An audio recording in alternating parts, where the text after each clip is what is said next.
All right, folks.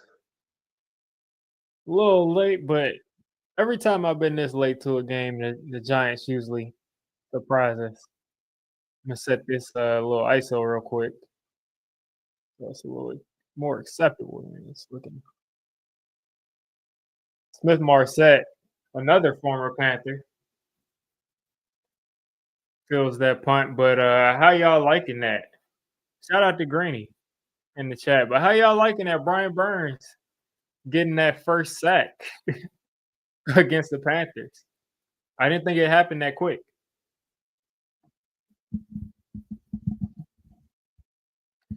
And Rich Eisen on the on the call, I mean, making a lot of sense. He said Daniel Jones is moving the football, but he's not getting in the end zone, and that's something that he did last week. Hopefully, he can do this week. So we got Hyatt and Malik Neighbors. Looks like Darius Slayton is out. Play action to Tyrone Tracy. Daniel Jones is taking a shot. It is a rainbow to Hyatt, and we get a pass interference. First play of the game. Shout out to Jalen Hyatt. What saddens me is games like this is how we get stuck with Jones. Yeah, I know. I know exactly what you mean. Offsides and pass interference. So we come out firing with them calling that initial offsides. Jalen Hyatt got his arm hooked there. Wasn't able to get that ball, but if his arm didn't get hooked, he probably comes down with that ball. Oh yeah, Daniel's about to have a great game today, and everybody's going to be jumping on the bandwagon.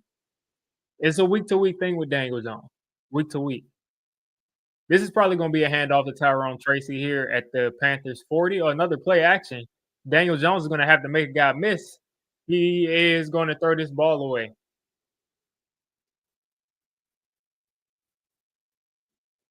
And DJ had a little time there. I think he probably should have been a little bit more decisive in taking off and ran, but good job to get rid of the football.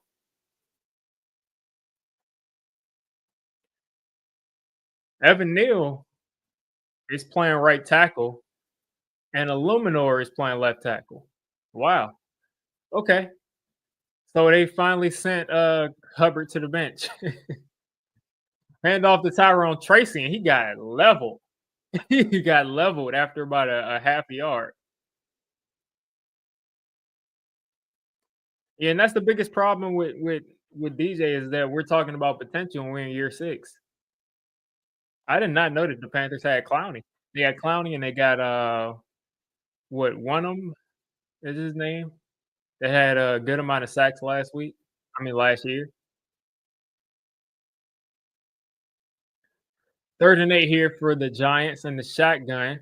Wandale out there, Hodgins out there, Malik Neighbors out there. DJ's got good protection. He's taking a shot and he just misses Malik Neighbors wide open. Looks like that might have been a miscommunication. I don't know if that was inaccurate or I don't know what that was, but that's just a miss. And the Giants are looking like they're going to go for it here on 4th and 8.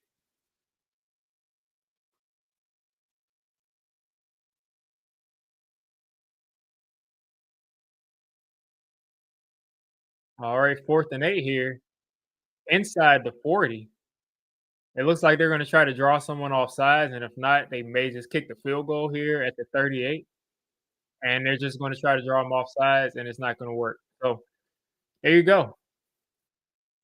There, it's interesting that they're not going to try this 38 yard. It's not 38 yard, but this field goal from the 38.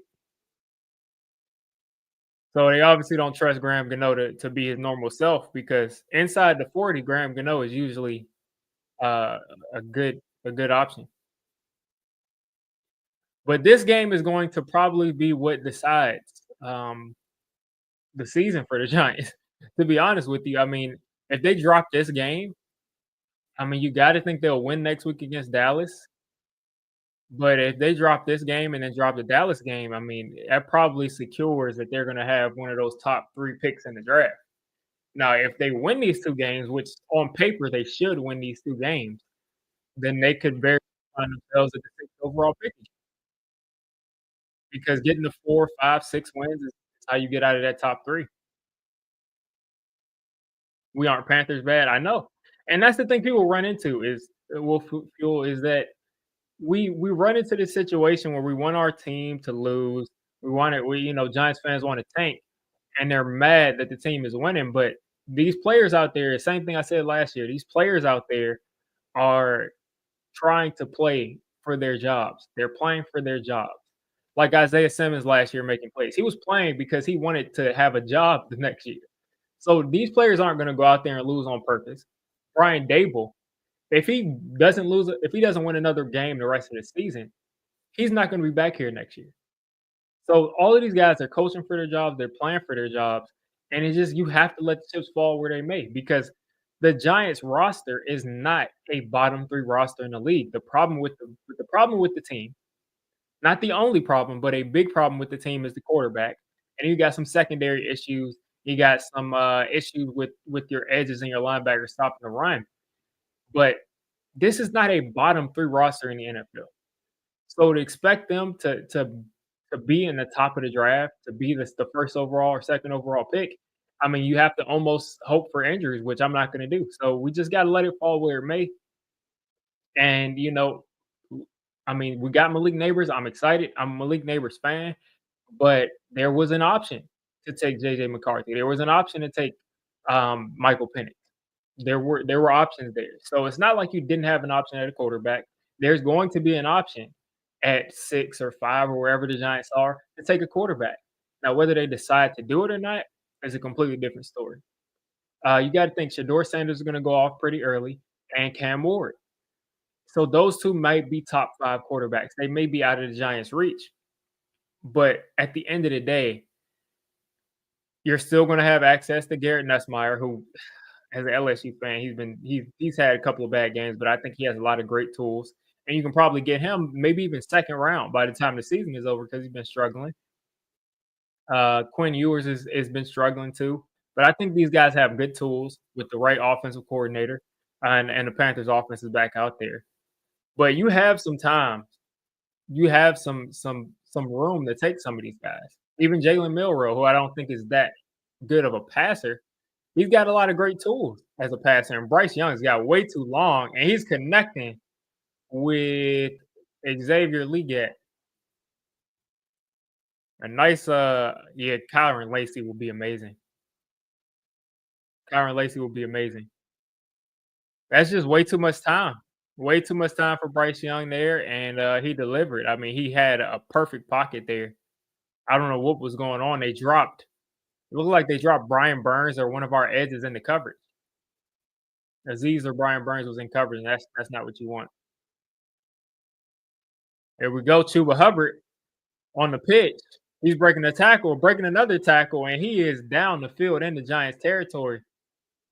Just like I said, the Giants don't have a bottom 5 roster. At the end of the day, they do got flaws. Any given Sunday, Chuba Hubbard on that toss made the first guy miss, made the second guy miss, and then got into that third level. Mike McFadden tracked him down, but just poor tackling, poor angles right there on that toss. And the edges of the Giants' defense continues to be a problem.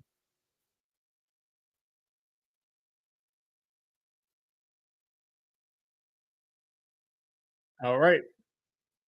So the Panthers are just outside the 40 here. Giants are sending a blitz. And Chuba Hubbard is just going to get through that first line and get about 3 yards there on first down.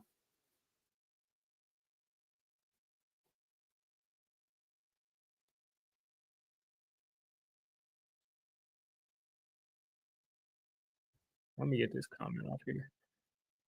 Yeah, so the Panthers here on 2nd and 7, putting together a decent drive. Bryce Young finally got some confidence last week. Mike McFadden's manned up on Chuba Hubbard at the top of your screen, so that's something to pay attention to. Bryce Young getting rid of it to Leggett, and he's going to be about a yard short. So looks like that was man coverage there, and he just got inside.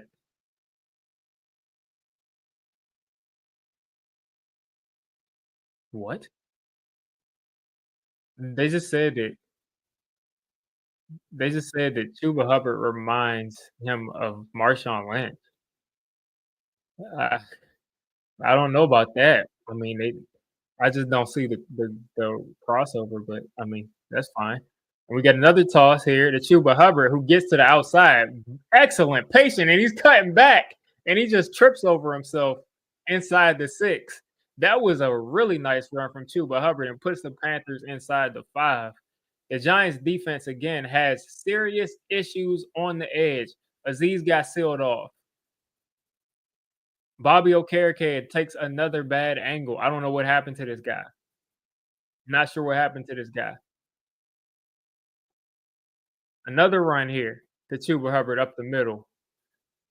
I don't even know why teams run up the middle. I don't know why they even run up the middle because they don't have success up the middle. But every time they get to that edge, Giants defense collapses.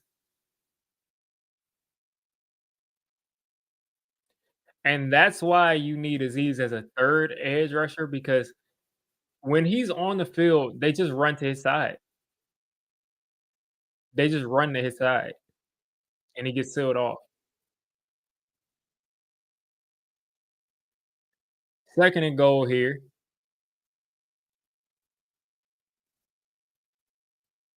Here we go. Just at the 10-yard line. Taking a shot and nice defense by Cordell Flott breaks that pass up. And that's Coker that Bryce Young tried to hit in the back of the end zone on that fade. And Cordell Flott interfered with him. Got there a little bit early. But good job to stay there and break that pass up. Refs don't call it, it's not a call. It's not a foul.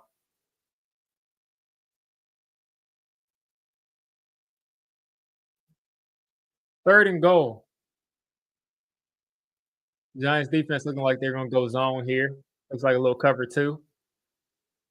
Bryce Young taking off, and Bryce Young with a nice play, acted like he was taking off, pulled Isaiah Simmons away, and hit Jatavian Sanders in the end zone.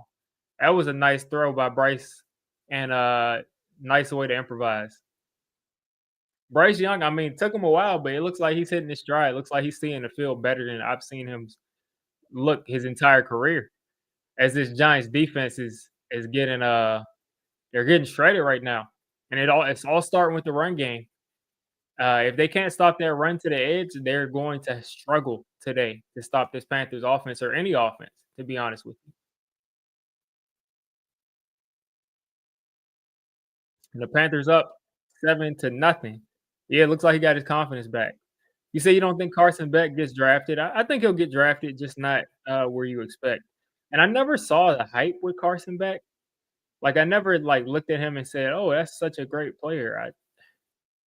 He was like the consensus number one pick by all the draft experts, but I just never saw it. This game is starting exactly how I want it to. Tank for war, exactly. Like, listen, if we win this game, I think we'll win this game like pretty easily. If the Giants end up scoring here and then turn it up on defense, but if we lose this game, it just basically guarantees us that we're bad enough to get Cam Ward or get one of these guys at the top of the draft. Cam Ward or Shador. So if we can do that, I mean that'll be fine. And if we wind up winning this game going away, um, that will be amazing too, just because we don't get to see that. But if we win this game by 3 points, I'm gonna be like, oh man. If we look horrible and win this game, I'm gonna just be disgusted. But it looks like the Panthers are gonna make us work for it today. So if we do, then you know, it is what it is. Bowers made Beck look way better, yeah. I mean, Carson Beck is not him. I just never saw it. I was like, Carson Beck.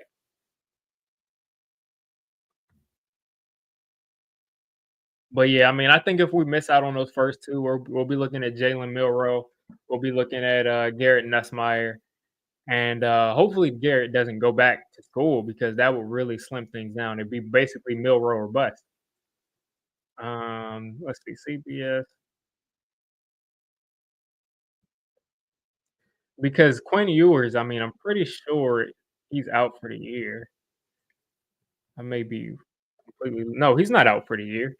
He just threw for 5 touchdowns. Okay. So, yeah, Quinn Ewers is a guy that I really like. I think he's gonna be a good player. So I would take him too. Yeah, Milrow is like Jalen Hurts, except maybe a little bit faster and not as good of a thrower, which Jalen Hurts already isn't that good of a thrower. But I think that in the right system, Milrow has a higher ceiling of a thrower than Jalen Hurts does, like, if that makes sense. I think Milrow can be like a real guy throwing the football. And I think he has more throwing tools than Jalen Hurts does, but also the same amount of rushing ability. He's a little more agile.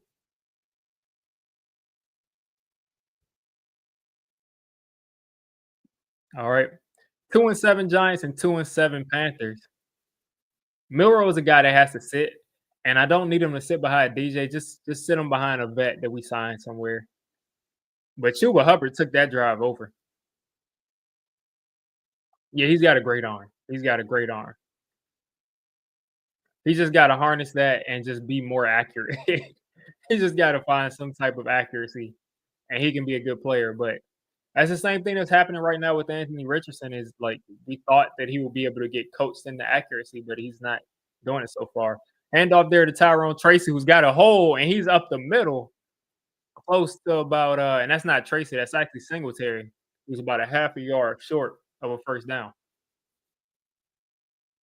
Evan Neal back at right tackle, man. He came full circle. So let's hope that let's see what kind of game he has.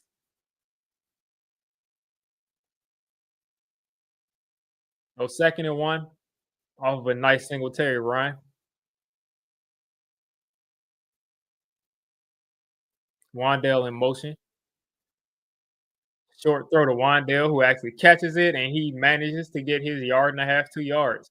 I'm telling you, the way that we use Wandale Robinson is criminal.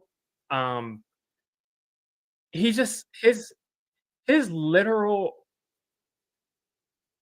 I mean, Wandale Robinson is targeted so much behind the line or like a yard away from the line of scrimmage. It's just I complain about it every week. You all get the point. Like he just gets used just so ineffectively. But he picked up a first down right there, so that's cool.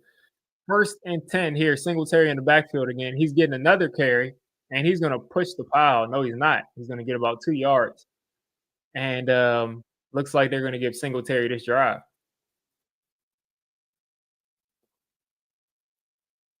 Wandale and Malik both have over 50 catches. Wandale has 51 catches for 343. That is ridiculous. That means if you divide that, that's ridiculous. Like, he basically has the equivalent of 300-yard games, and he's got 50 plus catches. Just think about that for a sec. League neighbors in motion at the top of your screen. DJ's gonna have to get rid of that, and that was an ill-advised. Yeah, Jackson Dart, I take too. At the end of the first round, I take that too. I take that too. Yeah, like there are quarterbacks that we can take every single year that we can develop into a serviceable starter, if not, a guy of the future. And if he can't be a guy of the future, you take the guy in the second round. You take him at the end of the first round. You can trade back to do that or trade up. We take him in the second round, and you draft another quarterback next year if he doesn't look like that guy. 3rd and 8, Evan Neal getting whooped, and that was clearly pass interference, but they're not going to call it. And Giants are going to punt. So besides a what a 9 yard Singletary run and a 40 yard or 30 something yard Jalen Hyatt pass interference, and Giants offense hasn't been able to do anything. Neal is horrible. I mean, that dude is horrible. I just don't get it. And the Panthers move, which may make the Giants try to go for this here.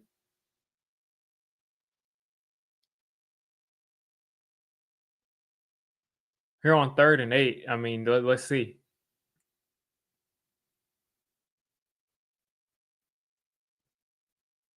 We just need somebody with pocket. Yeah.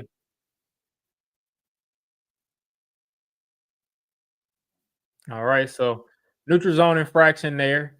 Um, it looks like they're going to keep Daniel Jones on the sideline regardless. Like they're just going to punt this either way, but it gives us a little bit better field position. But yeah, I mean, I do feel like there's a couple of guys we can grab this draft, 4 or 5, that can be serviceable starters. And if not, you take a guy next year. I mean, it is what it is there. Whoa, he dropped it. Oh, and he got it back. So the Panthers are gonna start at the 9, but he could not field that punt. And good job by the Panthers return guys to block our guys away.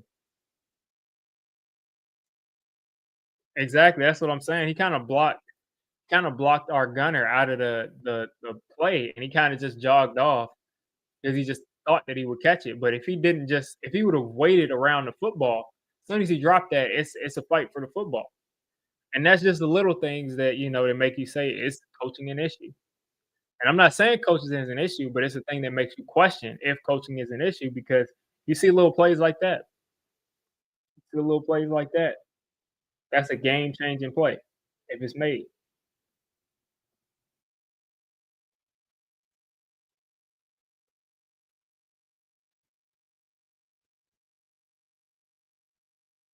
And yeah, I mean, that's a valid stance because it can definitely be seen that way. Like, the attention to detail sometimes just isn't there. Yeah, I want no parts of Dylan Gabriel. But, I'm taking another look back at the quarterback rankings draft, just because I just wanna just remind myself of the guys that are eligible. We've talked about these guys: Cam Ward, Shedeur Sanders, Quinn Ewers, Carson Beck is not really on my radar, Jalen Milroe, Drew Allar, Garrett Nussmeier. Miller Moss, I'm pretty sure is probably gonna come back, and he got benched, if I'm not mistaken. Jackson Dart. So all of these guys, let me see. I'd be fine with Quinn Ewers. I'd be fine with Cam Ward. I'd be fine with Shedeur Sanders. I'd be fine with Milroe. I'd be fine with Nuss. I'd be fine with Drew Allar. He's got his own issues, but he's got some tools. And I'd be fine with Jackson Dart. And this is all just like, this is all depending on where we draft him, of course. But I'd be fine with any of those quarterbacks. He plays to our players' weakness instead of strengths. Our players are never prepared. Too many penalties, lack of discipline. Those are all coaching issues. Yeah, and that's the thing. Like in 2022, I felt like he really got the most out of that team. 2023, I think he also did too because last year we had so many injuries that we should not have won 6 games. And he had us in position, if not for a couple of mistakes from players, to win like 8 games with that team. This year, it's just been so many stupid mistakes that it just makes you think like, is his voice losing its effectiveness? I mean, who knows? But I do know that he's gotten some good stuff out of our players in the past, but right now, the whole team is kind of struggling, undisciplined, big mistakes. It's something you got to notice. Bryce Young handing off to Chuba Hubbard, who's breaking some tackles, and I mean, Chuba Hubbard. I mean, he just started from just being just like a regular old guy to being a really good player.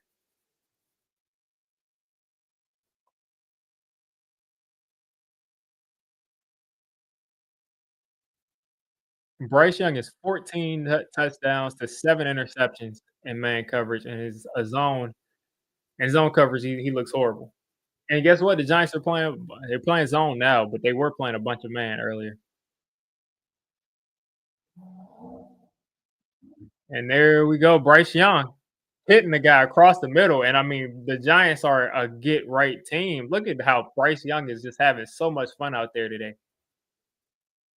Like, look at how Bryce Young is just having fun out there. He's having fun with it.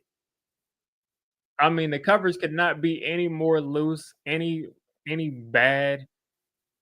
I think he's tanking the team because he wants his quarterback. He might be. Might be. Yeah, Slay is gonna get his quarterback next year most likely, but, who knows? He might try to come back again. Bryce Young in the pistol here, gonna hand this back off to Chuba, who's up the middle again, who stiff arms the heck out of Bobby Okereke.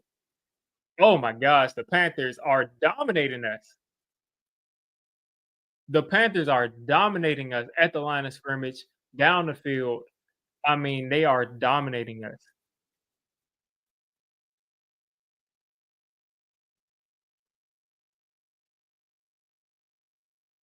I mean, the Panthers look like a much better football team so far.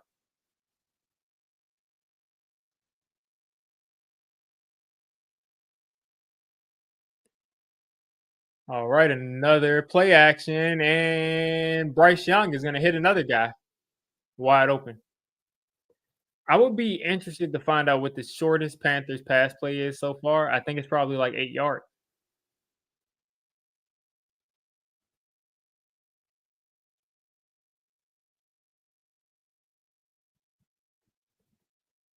The Panthers are dominating. That's something I didn't expect. I expected maybe like I expected them to maybe run the ball on us a little, but I did not expect us to dominate us like this. Another handoff to Chuba, who's cutting back, and he is fighting forward. This time he's gonna get about a half a yard. Brian Burns and Andrew Phillips brought him down.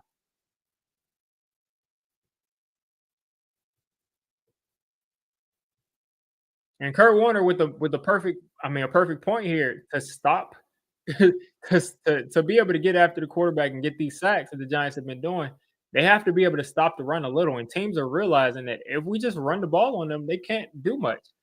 Chuba Hubbard right now at 8 carries for 81 yards. The bleeding has to stop, or the Panthers are going to win this game going away. 3rd and 1 here for the Panthers. Hand off to Chuba. Chuba's going to fight forward and pick up that first down. So 3 yards on 3rd and 1. Yeah, Bryce Young is doing his thing.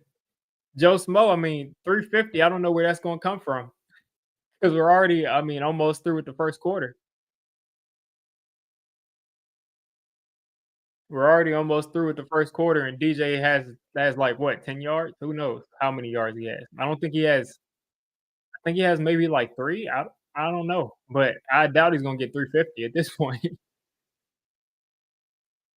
All right, 1st and 10, play action. Bryce Young with time again, and Andrew Phillips just dove at the guy and somehow got him down. I'm not sure how he went down from that, but this will bring the Panthers to about a 2nd and 7. Yeah, 81 first quarter rush yards from Chuba Hubbard. Bryce Young is shredding this defense in the pass game. Chuba Hubbard's doing it in the run game. But this is what happens when you're not able to stop the run, and when you're playing this loose zone like this. This is what happens. Another handoff to Chuba Hubbard, who's playing some good football. Is that Chuba again, or is that their backup? It looks like that's actually, I think, Jonathan Sanders. No, that's not Jonathan Sanders. That's Miles Sanders. But a nice run there from him. So the Panthers here on a 3rd and 3, another 3rd and manageable. At least it's not in the negative. 3rd and 3 here. Panthers already there to be in a situation to kick a field goal to go up 10-0. 3 wide receivers to your right, 1 tight end to the left, and Dex jumps off sides.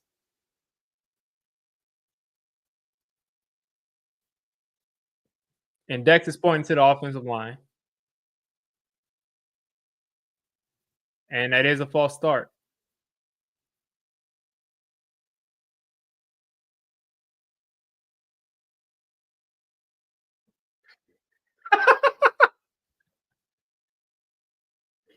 The referee starts speaking German.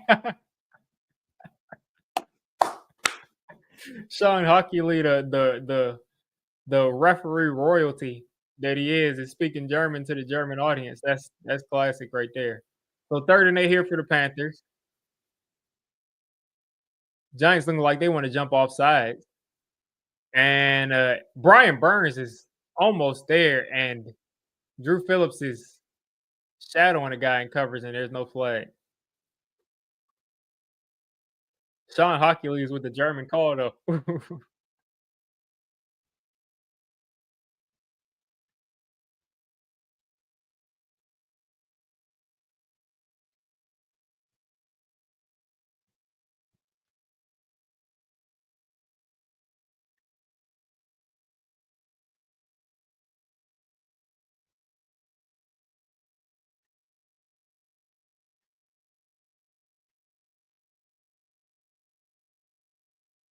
I mean, maybe he actually speaks German because I mean, Hockey is a German name, Swiss German name, so maybe he actually speaks German. He had a pretty good accent.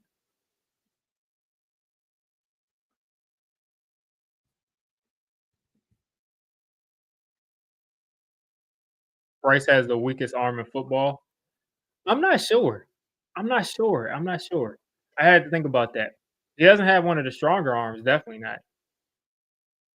And I would say it's below maybe. He might.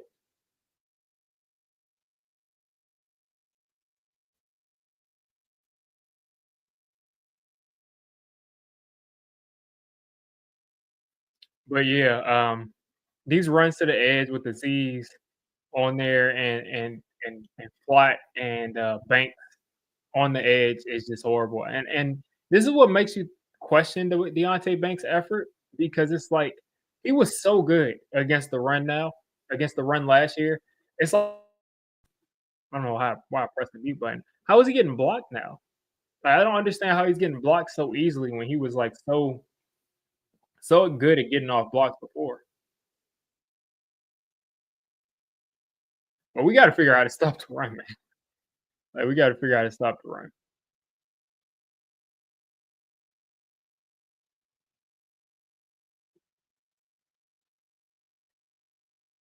Jones is so bad. Yeah, he's not off to a good start today. He got off to a good start with a nice throw to, Jalen Hyatt that ended up being pass interference. But, besides that one throw, I mean, there's been a couple throwaways, there's been him under pressure, there's been him, checking it down to a screenplay that was really crowded. He missed Malik on a comeback, and I don't know if that was a miscommunication, but it was just they couldn't connect right there, so not a good start. Flex Lopez says we're tanking. Maybe we are. If we are, we're doing a good job. We're doing a good job if we're tanking.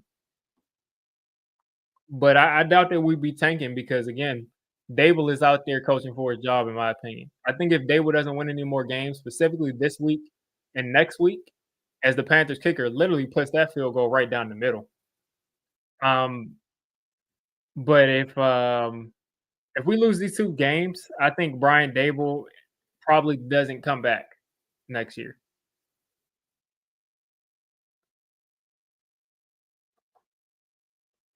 Like I don't think Dable is back next year if he loses these next 2 games.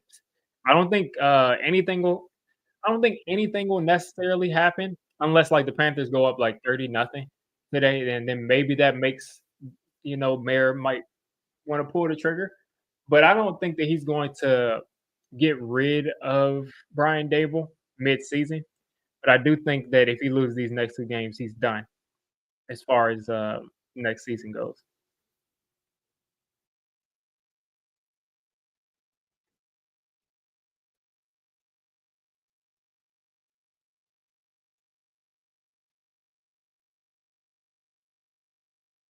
DJ with 3 yards passing in the first quarter. Oh, man, we just do such creative things here in New York. We just so creative. 3 yards passing in the first quarter, 0 yards in the first half last week.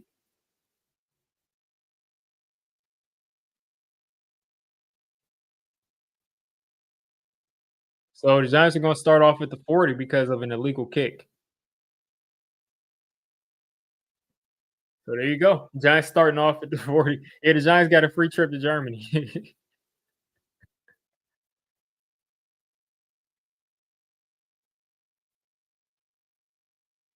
He inherited a quarterback. The problem is I would like to see really how much Dable either fought for, didn't fight for, or, whatever. I'd like to see Daniel Jones with forever to throw the ball. He's gotta throw it away. It looked like he was looking to hit somebody deep. Whatever look he had disappeared, and then he just threw the ball away.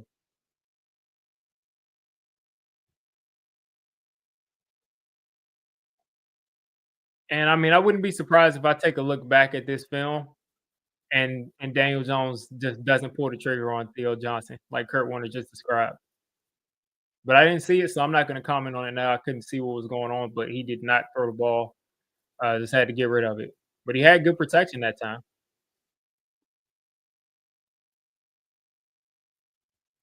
Tyrone Tracy in motion. Got a handoff to Singletary. It's not. It's actually a run here from Daniel Jones, who puts the past the first down marker. Let's go. That referee gave a horrible spot. That referee gave a horrible spot. That was a clear first down. Where was the knee down? Where was the knee down? Where was the knee down? That was a clear first down. Okay, they gave him the first down. I was listening to Cam Newton, who I boycotted for a little while because he said some crazy stuff about Eli. But I was listening to Cam Newton's podcast, and he said they didn't really feel in the game until he got hit. And I think that's the same thing with Daniel Jones. And here he is taking a deep shot, and he's got Jalen Hyatt with Jalen Hyatt's second catch of the season. Finally picks up a first down on the catch for Jalen Hyatt. Nice job for him. But that kind of proves me right. It seems like as soon as Daniel Jones gets hit, all of a sudden now he's in the game. He goes out and runs the ball, and now he feels like he's really a part of the game, and he's in the zone now. And it looks like some of these players, some of these quarterbacks have to go out and run the ball and get hit before they can settle in. So that makes me think that you should be running the ball with Daniel Jones within the first 5 or 6 plays every single game. Another play action. DJ's got to get rid of it, and he does. And just really nice coverage there. Malik Neighbors can't complain about about not getting the ball that time. JC Horn had him in a blender. I mean, that is beautiful coverage from JC Horn, who I really wanted. I really wanted JC Horn on the Giants in the worst way. I just think that was good coverage. I don't think that was an interception necessarily. But there goes Daniel Jones, 2 for 8 for 22 yards. Second and 10 here. Tyrone Tracy has been not getting the ball much this game, and I'm sure they're going to give it to him here on second and 10. There we go. Pitch to Tracy, who has nowhere to go. And the Giants are going to end up here on second and 13. And they're going to find a way to get Tyrone Tracy back out of the game because for some reason, maybe they would go ahead that he's going to be back next year regardless because the way he's just basically benched Tyrone Tracy this game and given Singletary all these opportunities just makes me think like, what are you doing? Why go away from what's worked the last like month of the season?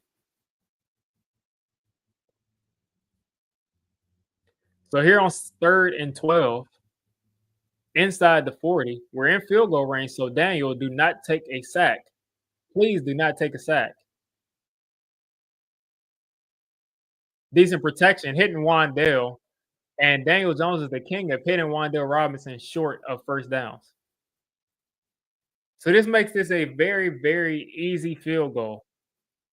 Either a very easy field goal, and it looks like we're going to roll Gano out there. So Gano, hopefully that leg still works. We haven't seen you in what 2 months.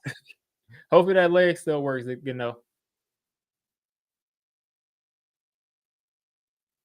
Yeah, throw it to Wandale. That's our favorite play. 43 yarder for Graham Gano. And it is wide right. Gano's cooked. Gano is cooked. He's cooked, folks. He's cooked. Is Gano washed?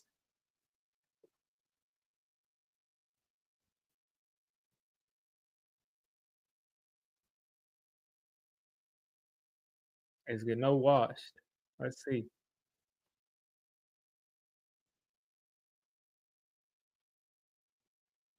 special teams got that tank notice.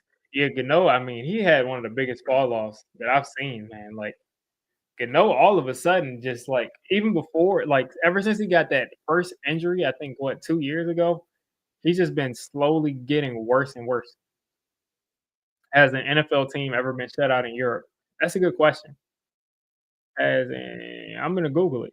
An NFL team ever been shut out in Europe?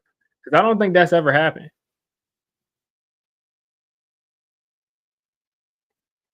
And Google won't tell me, so I'm gonna have to ask ChatGPT.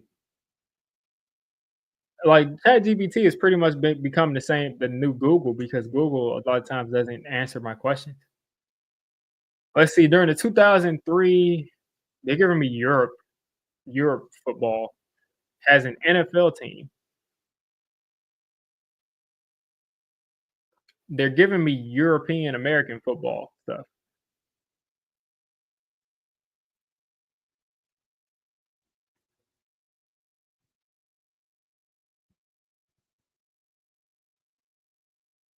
The New England Patriots were shut out by the Miami Dolphins 33 to nothing in a game played in London in an exhibition game. So it wasn't a regular season game. So officially in any regular season game, no team has ever been shut out. Yeah. So yeah, there you go. If the Giants get shut out today in an official capacity, no team's ever been shut out. But in an exhibition game that they some reason were playing in 1988, uh, they got shut out.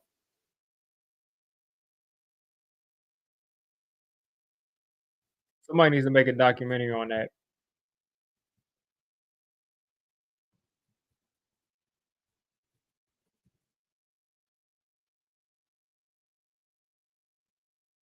I can't even find any like actual like news on that. If we lose this, do we get first overall? I don't think so because I don't think Dallas will win another game this year. Here we go, another pitch. And Micah McFadden there with a nice tackle. I mean, I'm just so frustrated with the players on this team because we are just we just have so many good players that make good plays, but also make bad plays. Because Micah McFadden at the beginning of this season was all over the place and he just disappeared. They're holding up with the Bryce is right sign. Cooper Rush can cook though. Yeah. And there goes Miles Sanders. He's still on the ground. I kind of noticed that, and Miles Sanders is still on the ground. Um, hopefully he's okay.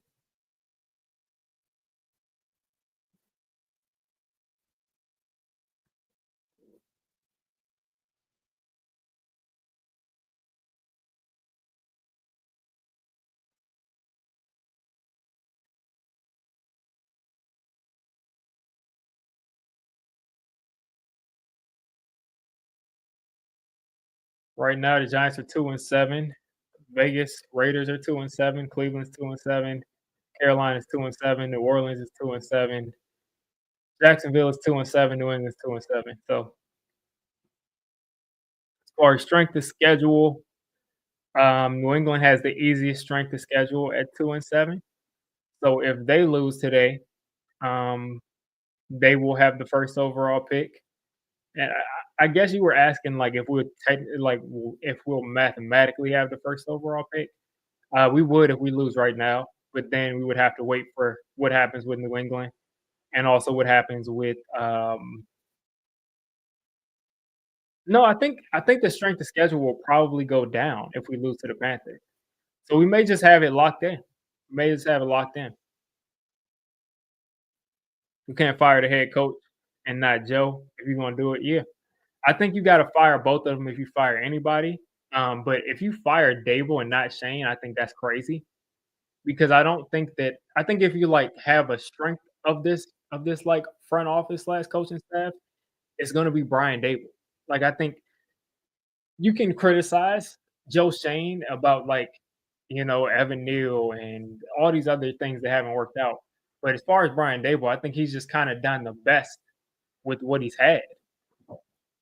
Trying to get my green screen to cooperate. Hopefully, we don't lose stuff on the other side. All right.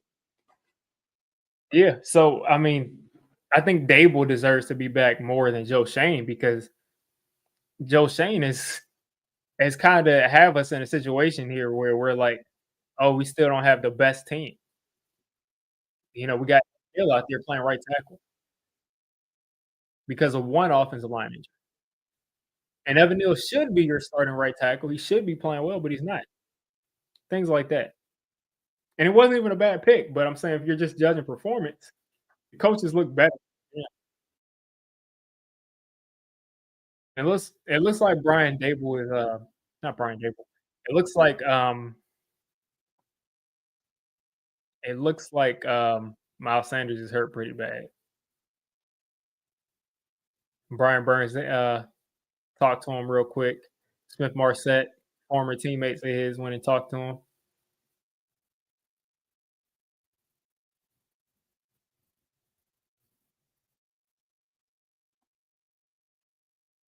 Evan Neal eating strudel. Well, after that, the Panthers have to regather themselves. 2nd and 9. Hopefully, Miles Sanders is got some just horrible ankle sprain, and it's not anything torn.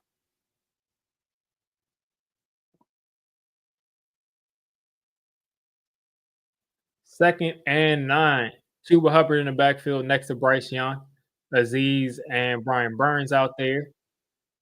Another handoff, and Tyler Newman in the backfield wraps up Chuba Hubbard. He says no.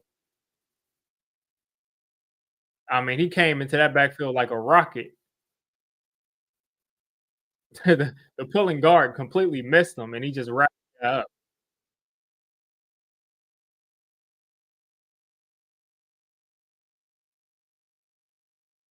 Here we go, 3rd and 10.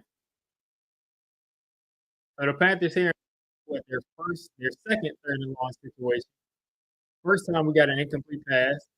See what happens this time. 3rd and 10. They're giving a lot of help, and Brian Burns, and you got obvious pass interference there from Adoree Jackson, and they didn't throw a flag. That was like horrible, horrible defense there from Adoree Jackson. But Brian Burns put a lot of pressure there on Bryce Young.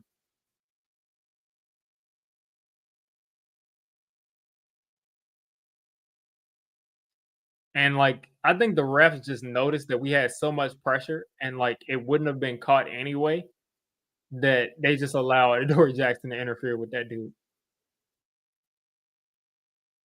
And there we go, Johnny Hecker. Smith Marset's got to field this, and he does.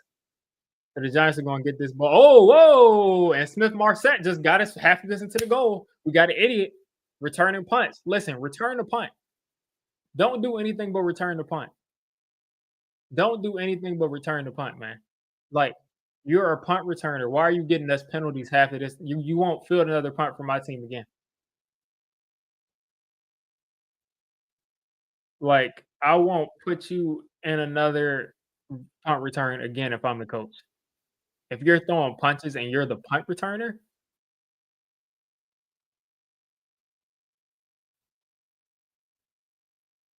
like, why would you do that?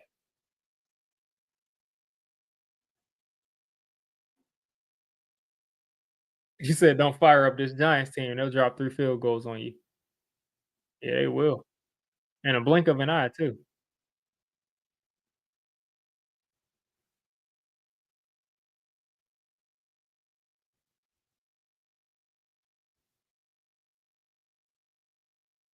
It's called tanking. Smith Marset is not going to benefit from the Giants tanking. I promise you. I promise you that he gains nothing to stand from the Giants tanking.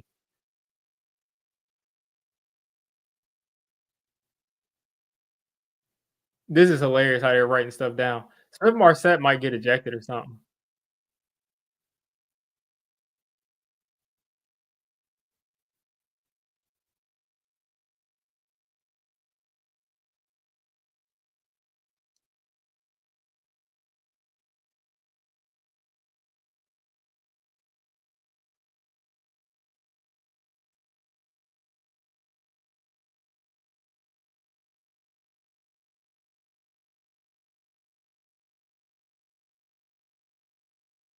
So offsetting penalties.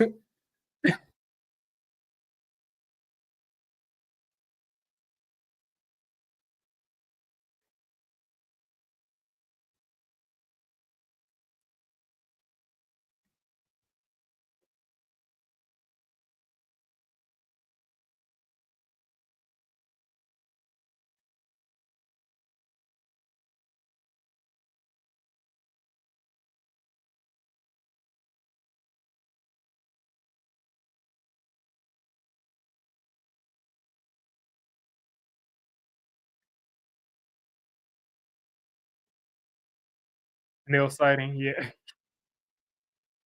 DJ will be benched after the bye if we lose. Yeah, they gotta look. I think he's played enough solid football when situations haven't been horrible to where he's not going to be your worst option out there at this point. But I think you have to look at benching DJ if you get to a situation, like I said, after that bye.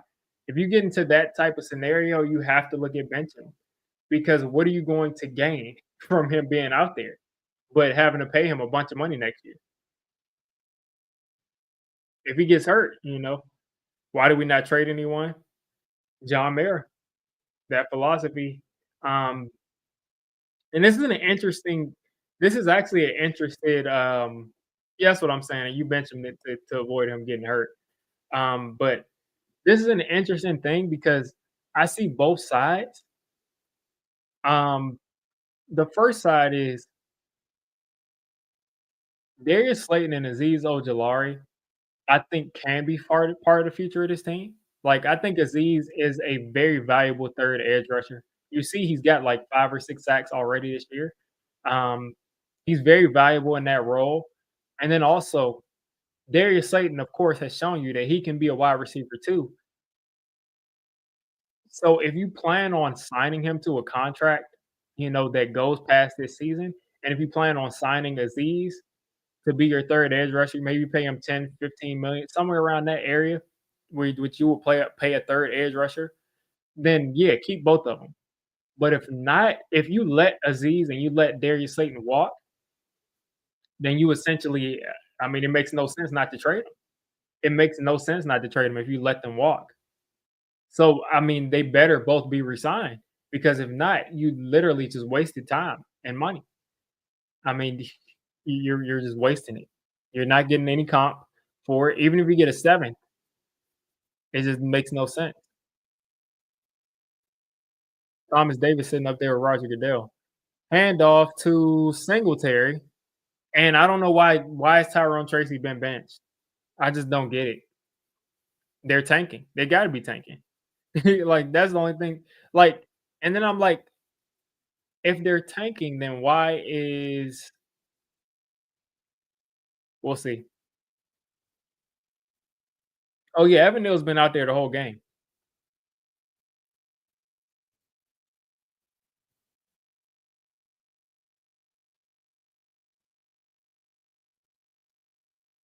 All right, affirmation here. Another handoff to Tracy, who picks up a first down instantly.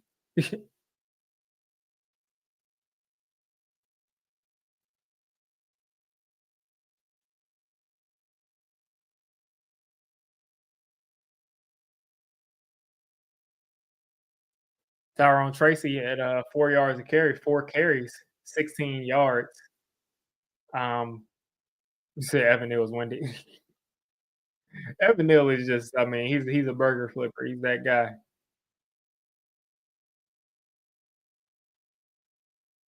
Another handoff to Tracy. Tracy's gonna spin off and get 6 yards. I mean, it seems like every time he touches the ball, something good happens.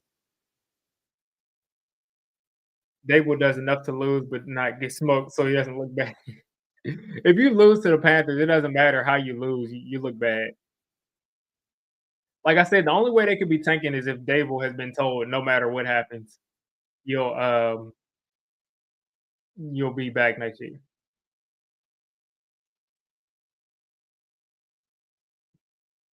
2nd and 5 here for Daniel Jones and the Giants. He's back there empty, and he's hitting Malik Neighbors for his first catch of the day, and he's got 4 yards. 4.5, and we're gonna be about 3rd and 1, 3rd and inches.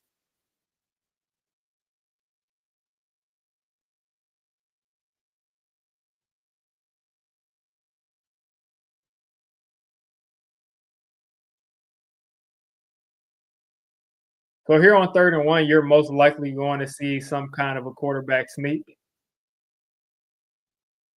Now this looks like about a yard. You'll probably see a sneak here, and you don't. And they're running a flea flicker, and Daniel Jones is gonna take a sack.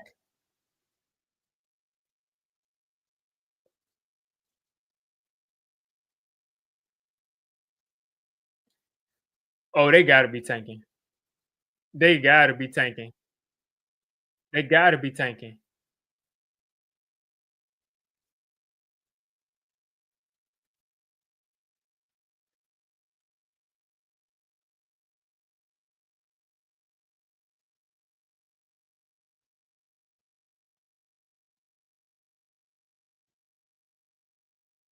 Yeah, Daniel Jones is cooked. That dude stinks, man.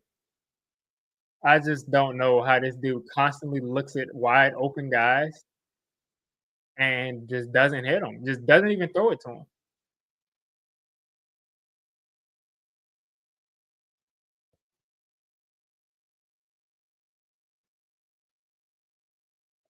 Like Daniel Jones is looking at two wide open guys.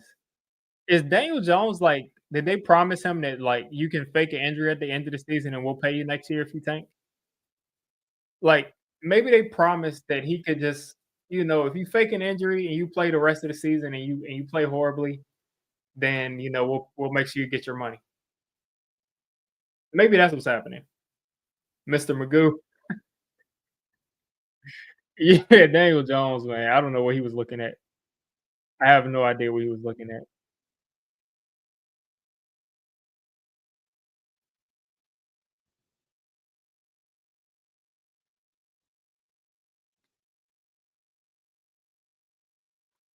Like Daniel Jones took that sack. He literally took that sack when he had two guys wide open. He just stood there. Like this dude is like the most like see it and not pull the trigger quarterback I've ever seen. Is Daniel Jones really Jerry Jones? Maybe. Maybe that's the conspiracy. Is that Daniel Jones is really Jerry Jones's nephew and he's just been sent here to sabotage the Giants.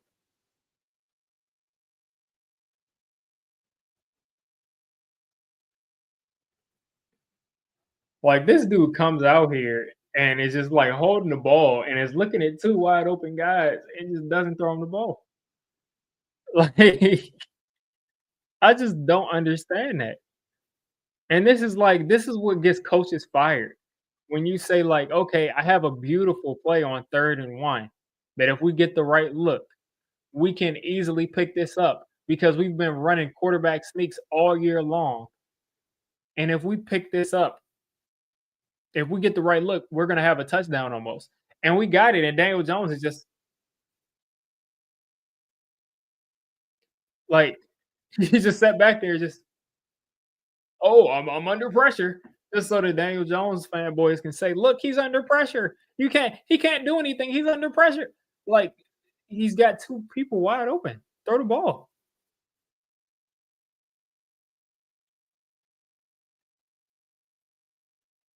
And I believe that too, Alexander. Joe Judge beat the aggression out of him. But at the same time, if Joe Judge was able to beat the aggression out of Daniel Jones, he wasn't going to succeed in New York anyway. Like he's not going to be he wasn't going to succeed in New York anyway if Joe Judge was able to do that. Because Joe Judge has been gone for years. And if Joe Judge was able to do that for Daniel Jones the rest of his career, then he wasn't going to make it here anyway. That was egregious. The fact that we didn't get points on that drive is ridiculous. Here we go, 1st and 10, Bryce Young and the Panthers. Bryce Young back there by himself, checking it down to Chuba Hubbard, who Andrew Phillips, thank God, is a short tackler at corner because he's the only one we have.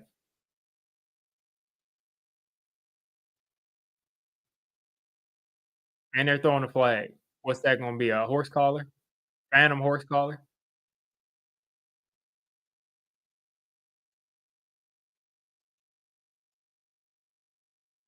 And there's no call on the flag. Okay. Anyway, 2nd and 9 here. 5 wide. Giants back in zone. Short throw to Leggett, and he tries to get away. That's not Leggett. That's what's that?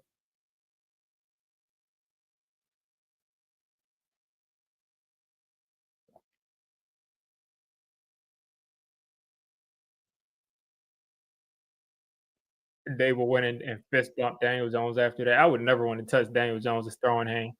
There's just nothing but trouble there. 3rd and 4 here for the Panthers.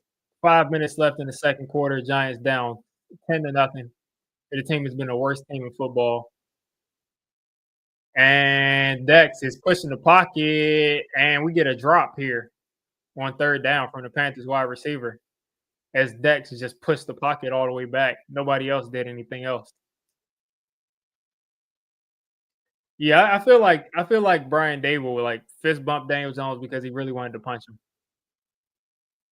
I feel like I feel like he just really wanted to punch him. I mean, look at Dex just Dex is just still this close. Like Dex is just still this close to getting his 10th sack. He's still at 9 sacks. Smith Marset right there, and that's gonna come back because somebody got blocked in the back. That's what it looked like, but they didn't call it. And Smith Marset, I don't know why he's so mad. I mean, I guess he's just chippy because because this is his old team, but I mean, you got to chill out. But yeah, Dex is so close to his 10th sack.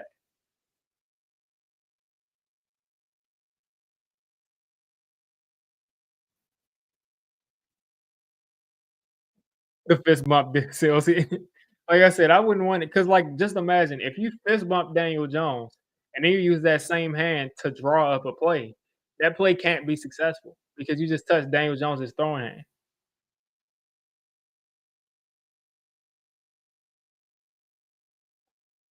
Oh yeah, the bar is on the floor. The bar is through the floor because like I just don't get it. Daniel Jones has 2 wide open guys. I just didn't get like that dude is just so unnecessarily bad.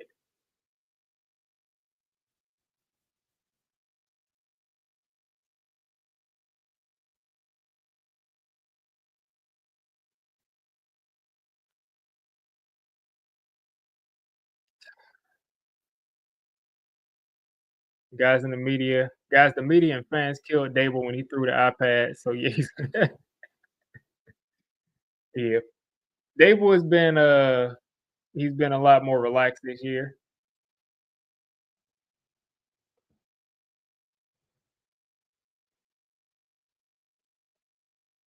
I like how half of Giants fans are like raging, saying like we're losing to the Panthers, and half of Giants fans are excited, like they're actively rooting for the tank now. This is the most I've ever seen Giants fans actually rooting for the tank. Oh my god, that's egregious. Daniel Jones is missing dudes all over the field. Oh my god. He had a guy wide open on that over.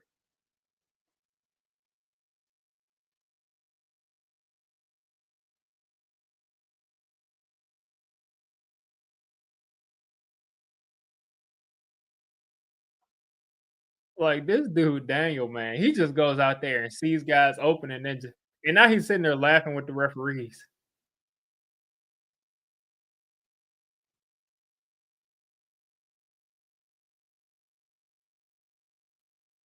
Total yards 163 for the Panthers.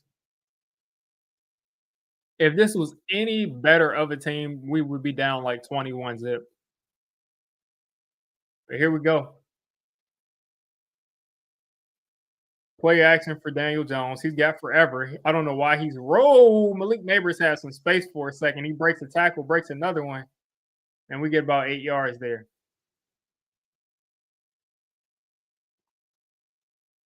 Yeah, this is embarrassing. I would definitely agree, James. This is embarrassing.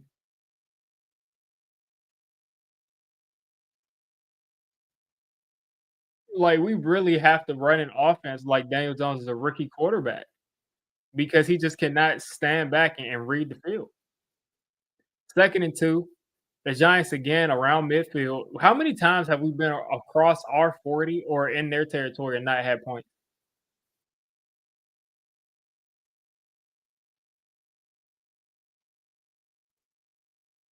Hand off to Singletary, who's gonna pick up a first down. Everybody in this chat. I know, listen, I might not be able to hit that deep over on that play that Daniel Jones missed out on, but I can hit some of these short throws that Daniel Jones is not thrown or thrown inaccurately. Nuss, Lacy, and Neighbors on the team, yeah, that'd be amazing. Yeah, yeah. I mean, yeah, kicker took 3 off the board, but, it is what it is. DJ's gotta get rid of it, and is that a catch or no? Looks like a drop. Malik Neighbors is saying to challenge it. I don't know what's going on there. That's a clear drop. Malik Neighbors is saying throw the challenge flag, but the ball clearly bounced off the ground, so hopefully we don't throw it. I would've hit Wandale on that flea flicker. Maybe. Maybe. 2nd and 10. I mean, this is ridiculous, man. Watching this dude out here every week is hilarious. Hand off to Singletary or Tracy, who, gets tackled from behind and make this a 3rd and 7. If DeVito goes in, he's gonna hit just enough throws that oh my gosh. I just don't know how we got here. How did we get here? Like, how did we get here? Like, to where we have to watch this type of offensive performance. 3rd and 6. I see Wandale in the chat, so maybe he's gonna throw it short to Wandale for like 2 yards on 3rd and 6. Let's see. Oh, we actually got Wandale for a first down. All right, at the 35, back in field goal range, if Gano, can actually kick a field goal.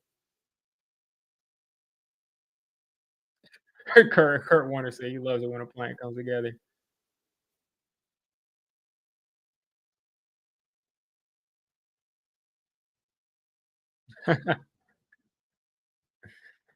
All right. 1st and 10 at the 37. Handoff to Tracy, who's got a hole and spun for no reason. Tyrone Tracy just spun past an imaginary man.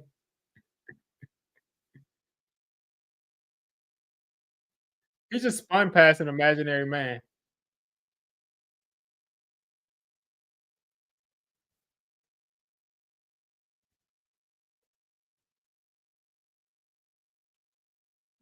He just tapped that button for no reason.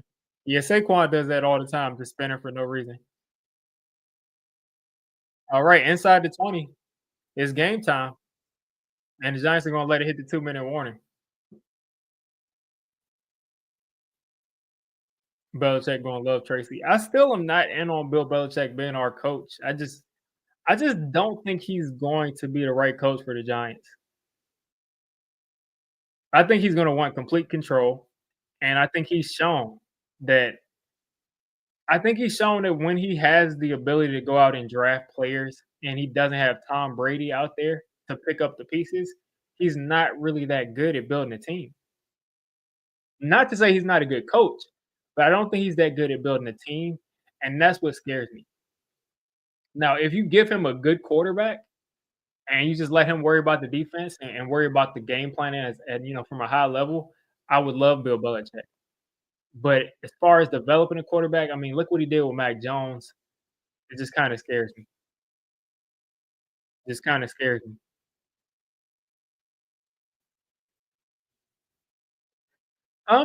Well, I mean, I don't know what they're doing, but I'm not necessarily slandering Saquon. I just didn't think we should have paid him, and I don't I'm not my mind hasn't really changed. Of course, he's a better running back than Tyrone Tracy, but I think the production that we get at Tracy is like what 70%, 65% of Saquon, and then having a backup come in there. So I just don't see it as that much of a game changer to where we need to pay him, what, 12, $13 million more than what we're paying Tyrone Tracy. As far as Xavier McKinney, though, I didn't want to pay him either. I'll admit I was wrong right there. I'll admit I was wrong right there because Xavier McKinney, he's back to being a center fielder, which he didn't get to do as much of in Wink's defense. And he just is playing lights out back there. He's playing great coverage. He's intercepting the ball. He's tackling. He's doing everything. So yeah, yeah, that's a good point. That's a good point. They brought in Joe Judge to be his quarterback coach for some reason. But that's what I'm saying. That's part of like why you have to question it because why did he bring in Joe Judge to be a quarterback coach? Like why did he bring in Joe Judge to be a quarterback coach?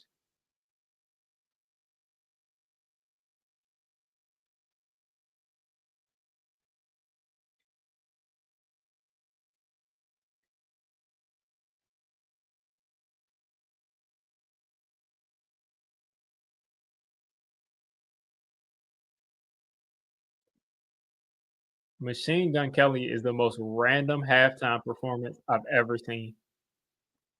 Hand off again to Tyrone Tracy, who gets to the edge, and he's gonna go down after trying to make a guy miss. We're gonna lose about 4 yards. Yeah, you're not running away from JD Clowney. One thing JD Clowney is gonna do is pursue. He might not get a bunch of sacks. He might not be the edge player that we thought he'd be, but he's great at getting the run game, and he's great at running people down. No, that's not what I said, Kenneth. I said that paying specific positions that we can replace isn't part of my problem. I mean, isn't my thing. Now, I did say that I thought we should have brought back Xavier McKinney. I originally didn't because of how he looked last year in that defense. But in the defense that he's playing in now, and in the defense we have now, I think he'd be a lot better, and I think he'd be definitely worth paying what he got paid in Green Bay. But as far as a running back, it's so easy in this league to get running back production that it makes no sense to pay a guy that much money. You would essentially be paying just to see those highlight plays from Saquon, because as far as down in, down out production, you get very similar production. And we get an interception. There we go.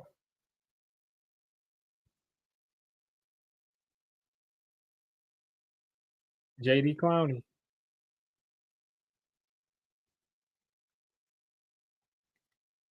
Listen,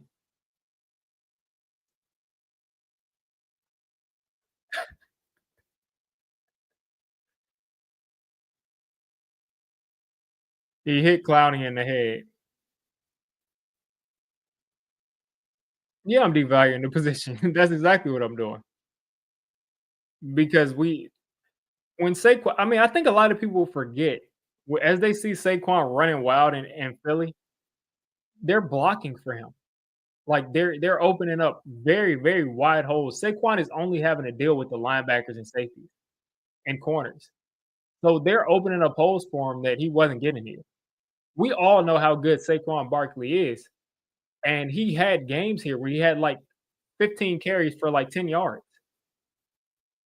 So I think people look at him on the Eagles and say, "If Saquon was here, we'd be undefeated." Like I don't get how people don't understand that. Like Saquon is a great player, but paying a running back when you don't even know if your quarterback is good, and you don't even know if you can go out and win football games with him there, why would you pay a running back that much?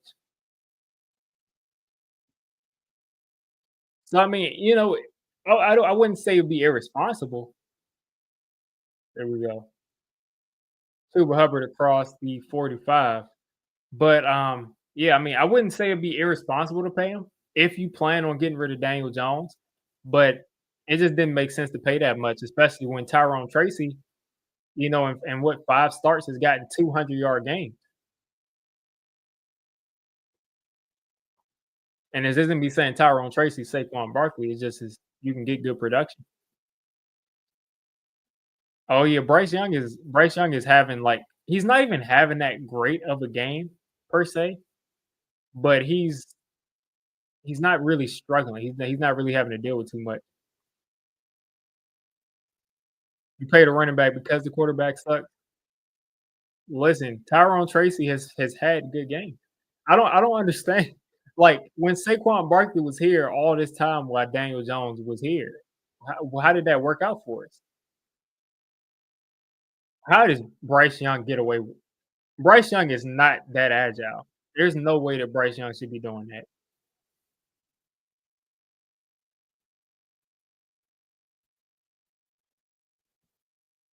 It's just a difference of opinion is what I'm saying. Is like Saquon was here.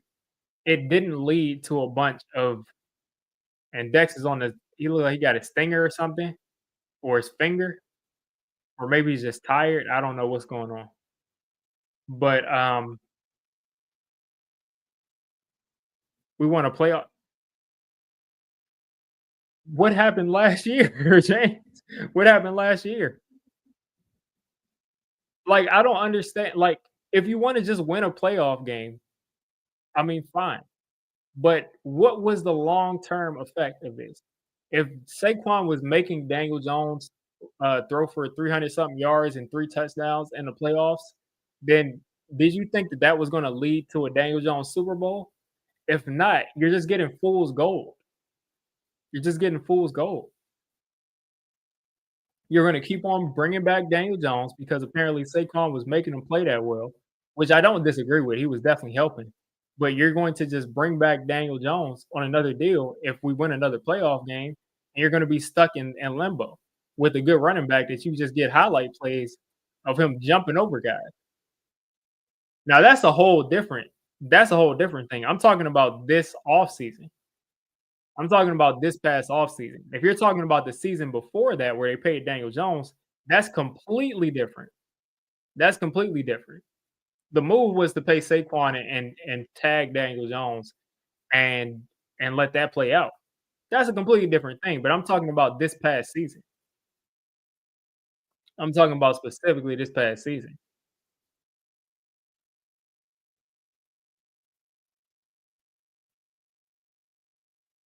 But as far as this past season is that's what I'm talking about. Now, if you're talking about after the playoff game, and listen, there's no argument there. There's no argument there. 4th and 5 here for the Panthers, and this is disrespectful. These teams keep going for it on 4th down. 3, 2, 1, and the Panthers will punt. How many Germans turned off their TV? I don't think they'll turn off their TV just because maybe they turned off their TVs, but I don't think Germans will leave this game because they're just excited that they get to go to a game. Yeah, they should have given him his 5th-year option. It's like the fact that they had so much faith in Daniel Jones after that one good year to say we're going to pay you 40 million a year. It makes you think like if he was able to convince you to pay him big money after one good year to where you don't even franchise tag him, then you might as well have just given him a 5th-year option.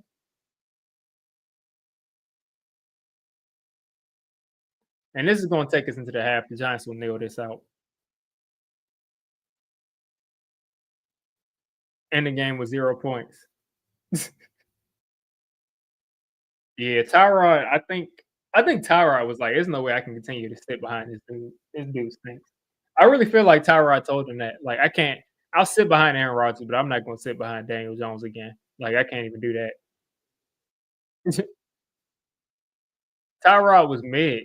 At the worst, you could say Tyrod was about as solid um, as Daniel Jones plays on a regular baseline. At worst, you can say that. At best, Tyrod Taylor's better than Daniel Jones.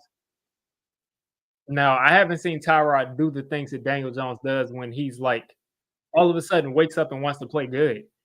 where he throws for like 3, 4 touchdowns and goes crazy. But on a snap in, snap out basis, Tyrod Taylor played better than Daniel Jones.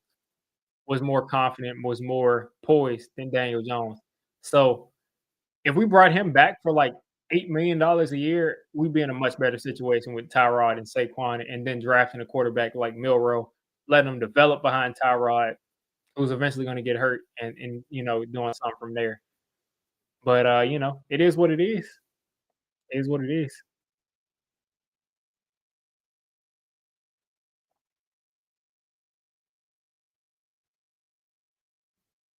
Nobody was going to pay. Yeah, we did bid against ourselves. The Giants have a tendency to do that too. I mean, like, the fact that people, like, continue to just say that Daniel Jones is going to prove the haters wrong, people are still saying that right now. It's just really strange to me because we've done everything under the sun that's wrong with the Giants. Just think about it. We went out, we drafted Kenny Golladay. That was a horrible deal. Horrible contract. The guy was washed. He was washed, and Daniel Jones didn't get much out of him the last year that he had of any good football in his career. We brought in Kyle Rudolph. He couldn't do anything. We brought in Kadarius Toney in the first round to give Daniel Jones a weapon finally. I mean, all these things we've done have been for Daniel Jones, and we get the same result. An unwatchable offense. Unwatchable. Like an unwatchable offense. And it's been unwatchable since his second year. It's like you literally can't watch this offense without like yawning. Like I guarantee you, if someone was to go back and look at all of my streams from like 2020 to now, they could probably put together an entire like 3, 4 hour clip of me just consecutively yawning, just like yawning for like 4 hours. Like there's no way. There's like the offense is so inept with this dude and a quarterback, and we just continue to just hear about the excuses of the offensive line and the receivers and the coaching and the weather and the cleats and the kicker did this, and I mean the constant here has been Daniel Jones.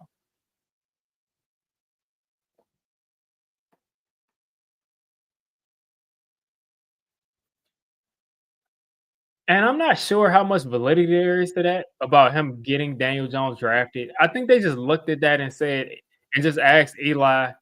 I think they said, like, "What do you think about the dude? He was at your camp. You talked to David Cutcliffe." Eli probably said, "Okay, I mean, he's a good player, but I don't think like I mean, I think that's mostly Dave Gettleman. I think that's mostly Dave Gettleman. Yeah, we need to cut,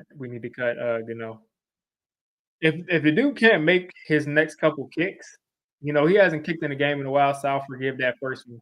But if he just starts missing kicks, then he's done. Yeah, I'd love to have Ewers on this team. I'd love to have him on this team. Daniel Jones is 6 for 14 for 54 yards and an interception. The constant has also been the O-line bottom 3 every year. Listen, this year, the drops have been mostly on the wide receivers, but I will say if you look back at that drop percentage, a lot of those balls have been very difficult catches because they've been kinda off kilter. Because listen to this, Alec or Alexander. Listen to this. If you take a look at how this roster I mean, how these stats have looked every single year. Like you're saying, the drop percentage is this way every single year. There's a constant. There's a constant, and the constant is the quarterback. So it's just that simple there. Like, and now they're talking about now Maurice Jones-Drew is talking about like, should we give Daniel Jones half read so he can be able to operate the offense better? Hey, it's a great job that you just stayed asleep. As you just stayed asleep and didn't wake up early for that. It's a good job that you did that. You haven't really missed anything. It's been the same thing. The Giants defense can't stop the run. Daniel Jones is mid to horrible. Missed a bunch of reads across the field. Um, Not much more than that. That is a huge pretzel right there. Yeah, if Drew Lock goes in, like, he's throwing interceptions, he's lighting it up. Like, Drew Lock goes in, he's lighting it up. I saw Drew Lock this offseason too, like, cool dude, but as soon as he got in that preseason game, he was not playing too well at all. Maybe the Giants can win in my yeah, in T-Body's turn. Yeah, the thing is, like, Lock's interceptions until this season, Daniel Jones had never really thrown interceptions even down the field. Like, at least Drew Lock would throw an interception 40 yards downfield, so you're like, "Okay, it's basically like a punt." But Daniel Jones throws interceptions like 3 yards away from the line of scrimmage.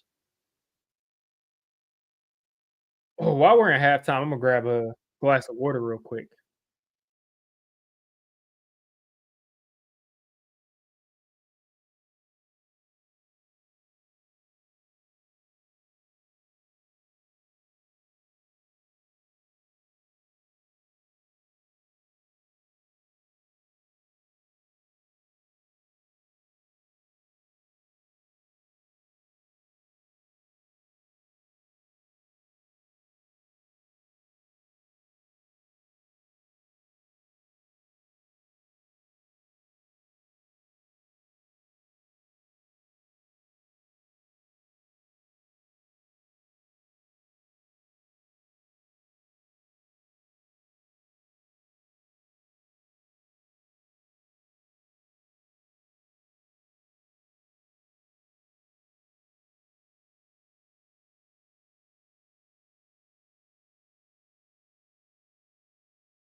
That'd be crazy to grab a beer what, 11 AM?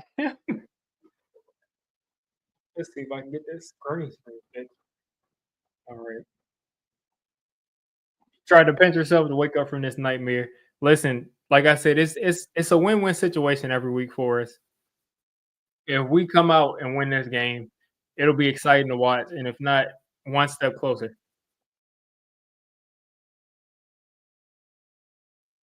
Because just think about it, imagine we lose this game, we lose another game, and just some team just like it so bad that we win that game, and then we're, at the 2nd pick overall, and we don't get who we wanted anyway. And at that point, you might as well just win this game. But I'm hoping that Dallas loses out, and I'm hoping that the Panthers lose out after this because if there's 2 teams that have in front of us, it's the Panthers or Dallas. Because Panthers fans right now are like they're asking like who the best edge rusher is, who the best they want to draft like a position that's not quarterback. Like they're back on a Bryce Young bandwagon. So if the Panthers are taking someone that's not a quarterback and the Cowboys just paid Dak $1 trillion, then we can just be at the 3rd pick and we have the first quarterback, or we have a shot to trade up to number 1. Yeah, I don't see them losing out, but that's wishful thinking. I would want them to, because if they did, then like I said, we have our first shot at the quarterback. Because right now, let's see Tankathon goes. I'm just telling you what the Panthers fans that follow some of the some of the uh some of the top creators. Because you see some Panthers fans, of course, saying that they want to move on, but shout out to Panthers Nation podcast. I've been on their channel a couple of times. I think they're probably like the biggest Panthers podcast, and those guys both want to take a player that's not a quarterback at the top of the draft, and at the very least, they wanted to get a vet quarterback. So they already had Sam Darnold there, so I don't know if they pay him, but they wanted to get a vet quarterback and take a position that's not a quarterback like Travis Hunter at the top of the draft.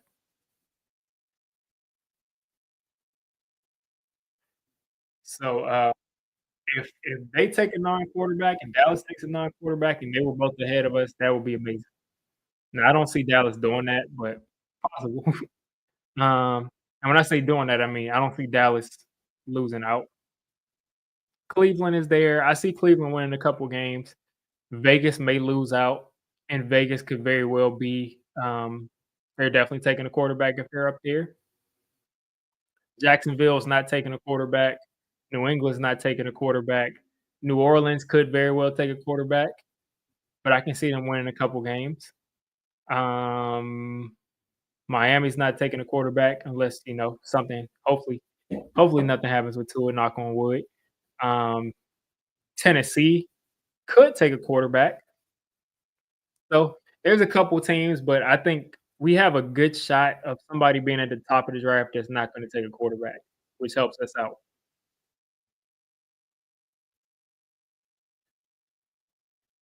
Let's see how the Titans have looked this year.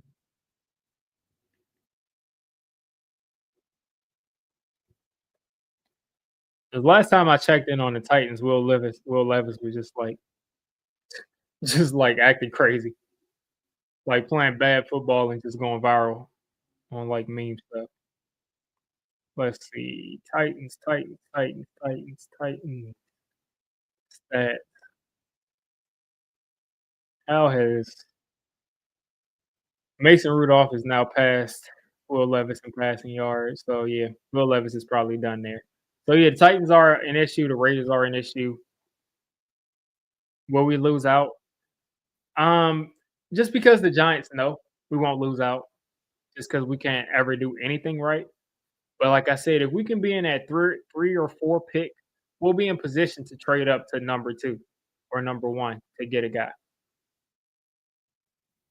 Because the Patriots, again, they could be in a position where they're at the top of the draft. Jacksonville is losing a bunch of games, but I don't see them being the top two picks. But there's like a 50-50 shot that we'll have a chance to get to either number one or number two to take our guy. And I think the Raiders are already in love with Shador Sanders. Can I give us a summary? Listen, Daniel Jones played a Daniel Jones first half. He moved the ball in between the 20s. Um, he threw a tip ball interception. It wasn't necessarily his fault, but is what it is there. We missed the field goal. Um, Daniel Jones has missed about 3 or 4 times where guys were wide open, and he just didn't throw the ball. He just took sacks or threw the ball away, and that's the difference in this game. Now, as far as our defense, we allowed them to run the ball all over us, specifically on the edges, and then Bryce Young has just thrown a couple chunk throws, and that's how the Panthers have their 10 points. But nothing has really been impressive on either side besides that first quarter, the Panthers being able to run the ball. But the Giants should very well be up with how many times they've gotten into Panthers territory. They just don't. They just aren't able to execute when it matters. Which is again, when you have that quarterback there that's not able to execute when it matters, that translates to the whole team. Quarterback's got to be able to make the throw. We ran a flea flicker on 3rd and 1, which some people say like, "Oh man, that stinks." But if it works, which it did, you had 2 guys wide open downfield, and Daniel Jones didn't throw to either one and just took a sack on 3rd and 1. Made us have to punt, put us out of field goal range.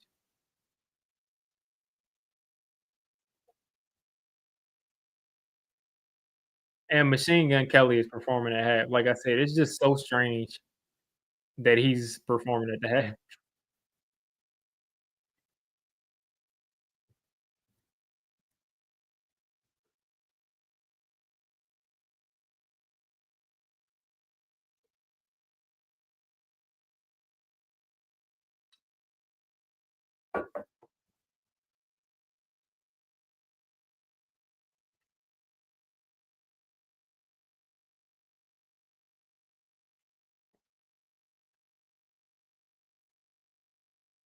NFL wants no fans in Germany. They gotta be.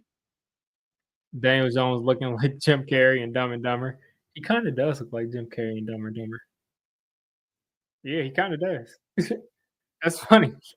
Yeah, he can't I mean, he just can't see the field. Yeah, that's what I'm like, "What is he doing?" He's out there singing West Virginia. Please leave that guy in Germany. That's the guy that said, like, he doesn't take showers and he's like, it's weird stuff, man. Alright, Eric Gray returning this kick, and you got an instant flag. So the Giants are gonna start off at, like, the 10-yard line.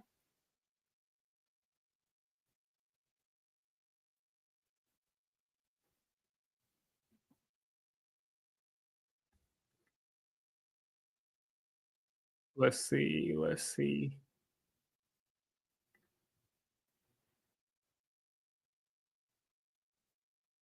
Like, I don't know why Machine Gun Kelly is performing Country Roads.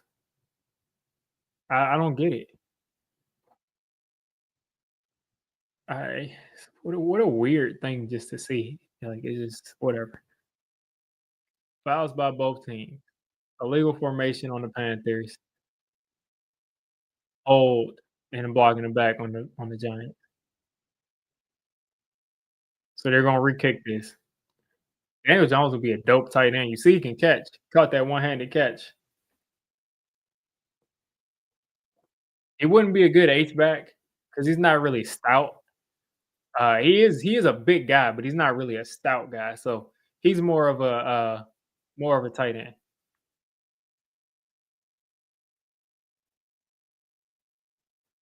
Can't deal with his dad for 5 more years.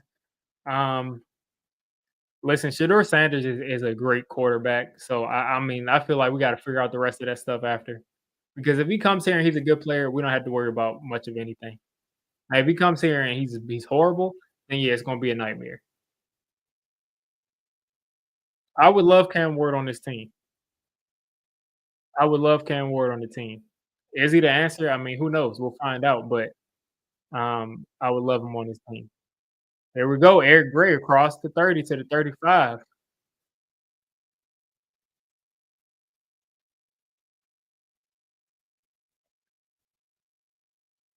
The fact that the Giants are still in this game down 10 in the second half is ridiculous. They had 157 first quarter yards and 30 something second quarter yards. So it just shows that neither one of these teams are too good. Um, so let's see. Let's see. Second half, Isaiah Hodgins is out there, hand off to Tyrone Tracy, who's going to spin off and pick up like 7, 8 yards. They got this coach yelling in my ear, and the guy is like his audio is messed up. The microphone is like making that staticky sound. I don't want to hear it. All right.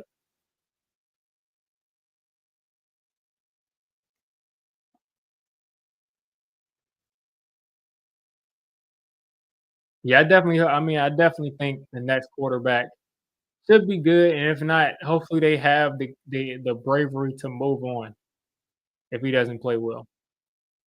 That's why I'm in favor of taking the quarterback in the second round. And Tyrone Tracy's got to just drop his shoulder right there and get upfield. That cutback was unnecessary, and we got a flag.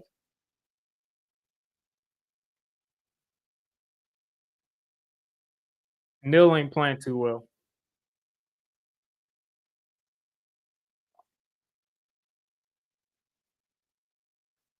All right, so you got third down. So this is gonna be like a 3rd and 3, 3rd and 2. The Giants have no excuse here. Like they've been in manageable third downs all day long and not converted.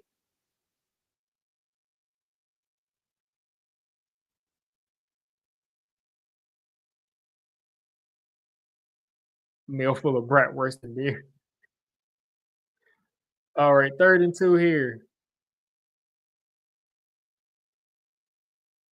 Tyrone Tracy is pushing, and the referees just let this guy just continue to push. They just let him just continue to push until he got the first down, and I'll take it.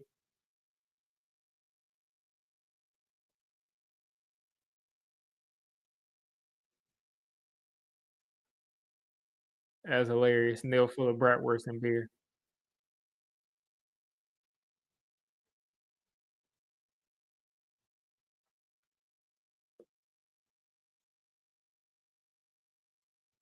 All right, 1st and 10 here.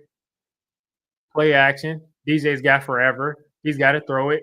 He's got a guy wide open, and that's Isaiah Hodgins, who got buried for no reason.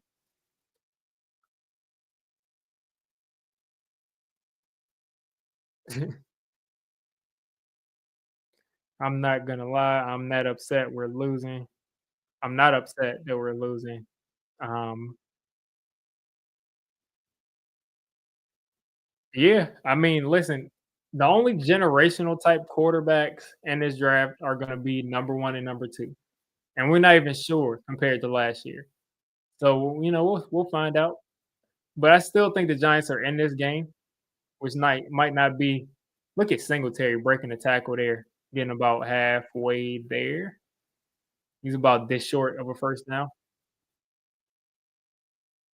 But that's what quarterback purgatory puts you in.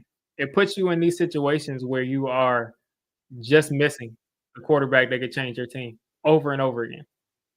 Just missing them, just missing them, just missing them.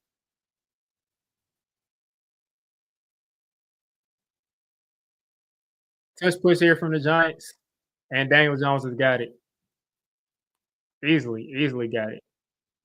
And now they're trying to call it a fumble. The Panthers are trying to trying to change the rules of the game. He clearly got the first down and they blew the play dead.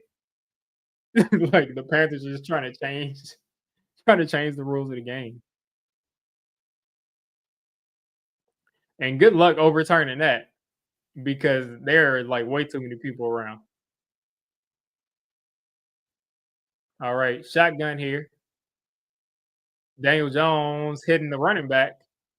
Singletary, that time a nice check down there from Daniel Jones. That's the best check down I've ever seen that dude throw.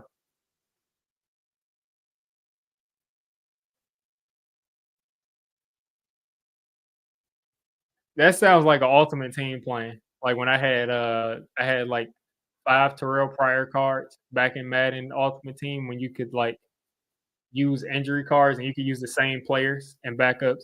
You're saying get Milrow and Richardson and just whoever gets hurt, just let the other one play.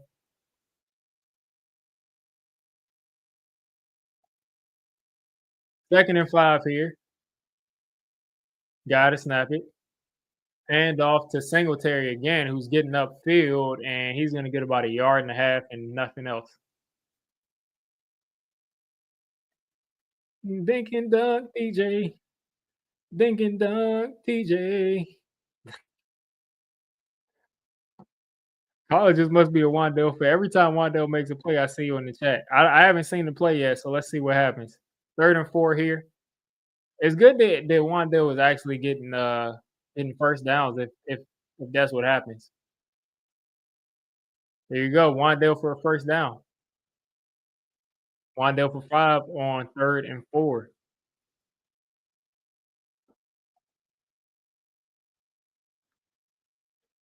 All right, Giants back in field goal range. Back in field goal range, folks.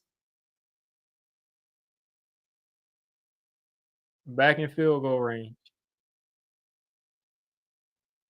The Giants have been in field goal range or like across their 40 like 4 times today, and they have no points. No points, like no points on the board. 3 seconds left on this. They gotta fix this play clock. I mean, I don't know what's going on. Hand off to Tracy. Tracy has some space. Tracy up the field. Tracy's gonna score. He's gotta score. Touchdown Giants. Let's go. That's what I'm talking about. That's what I'm talking about, Tyrone Trey. That's what I'm talking about. And they're throwing flags, so let's see what the flag is.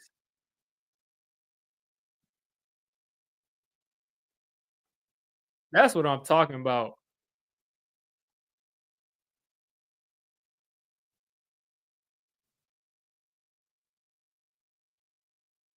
That's what I'm talking about. And I saw some flags, but yeah, I'm surprised because I saw some flags on the field, but I guess they just took that back. I don't know. And Graham Gano actually puts it inside. There we go. So Giants down 3. just like that. That was a nice run there from Tyrone Tracy to just find that space and just accelerate. Madden still hating on Tracy. What's Tyrone Tracy's rating? What's it like a 70?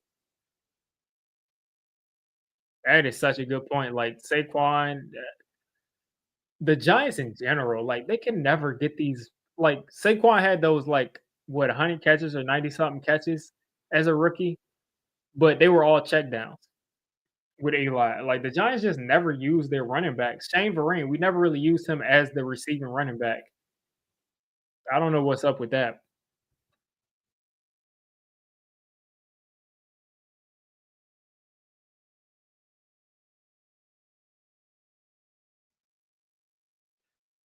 Just like that, the Giants are back in the game. Tyrone Tracy having a decent game. Pull up some of these stats so far. I'm thinking Tyrone Tracy has to be at what, like 50, 60 yards right now, maybe 70 yards.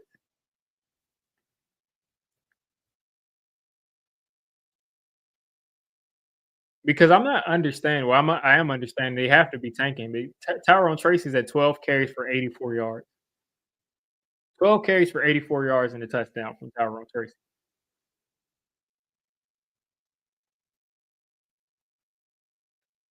I like my running backs taking checkdowns to the crib. I don't need them in the slot. Yeah, the thing is though, when you do use them in that way, it just gets teams a headache. Like, and I don't see him as CMC, but I do see him as Alvin Kamara. And Alvin Kamara is like that dude is a monster, man. All those shuttle screens he catches and slant routes he runs against those linebackers and whip routes, like Tracy can definitely do that. Neil isn't really fat. He's just, yeah. I'm telling you, Evan Neal, like he lost all favor with Giants fans when he just went out and said that thing, man. He was like, what do you do for a living? Flip hamburgers, flip hot dogs?"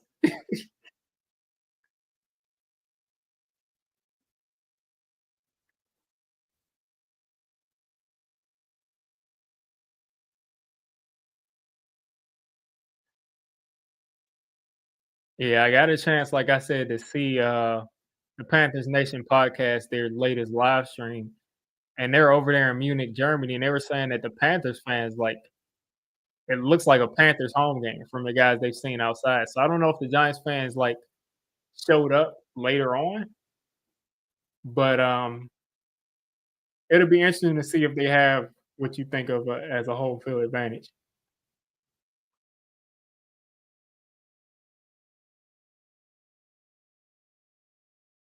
Bryce Young is 8 for 8 in versus zone coverage. 8 for 8 for 80 yards in zone coverage. I don't think. Let's see. Let's see. I don't think the Panthers offense has much more to show us, but we'll see. 10 for 16, 94 yards and a touchdown from Bryce Young. If they take Jalen Milrow with the second pick, I'll be sick. I'll be sick if they take Jalen Milrow with the second pick.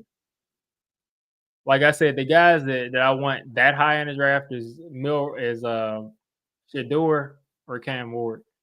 Just because Milrow has a lot of stuff that he has to fix as far as throwing the football. Um, so if we can get that dude in the teens or late first round, something like that, I'd be fine with that.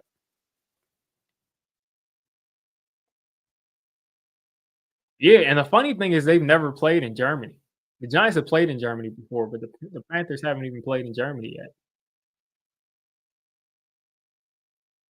That's a lot of space there from Chuba Hubbard. Luckily, Okereke and Nunez Roaches are able to stop that forward progress, but that was way too much space there for Chuba Hubbard. 7 missed tackles there, 7 forced missed tackles in the first half for Chuba. Kinda slowed down there in that second quarter, but he made this a 3rd and 1. Really manageable for the Panthers here. He's at 14 carries for 102 yards. Giants got, 2 linebackers and nickel defense. 3 corners look like they're going man. Whoa! Drew Phillips got back there and missed the tackle. Oh my, oh man.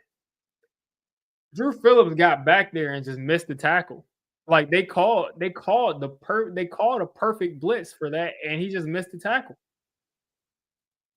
Drew Phillips was back there and he just was a step late.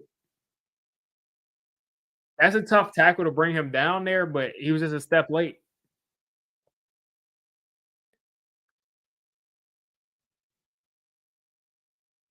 And Brian Burn oh,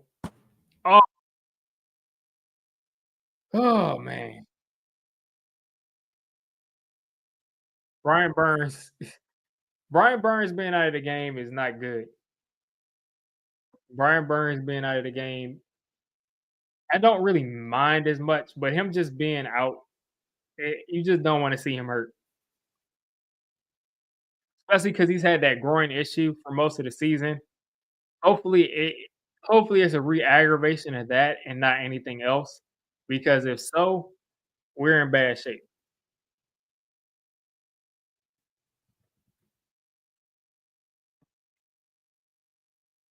Let's see, let's see, let's see.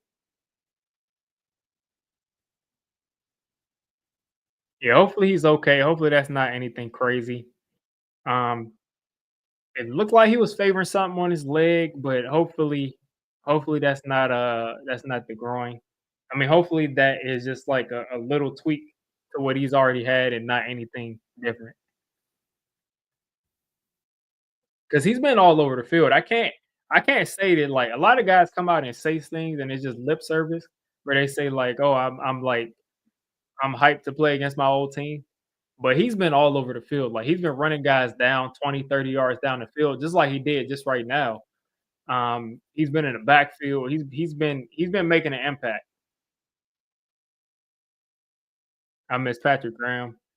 I think Patrick Graham had some of the same issues that this defense has. I think our best D coordinator recently has been Wink, Pat Graham for the first season, but second season, the third, I don't know. Looking at,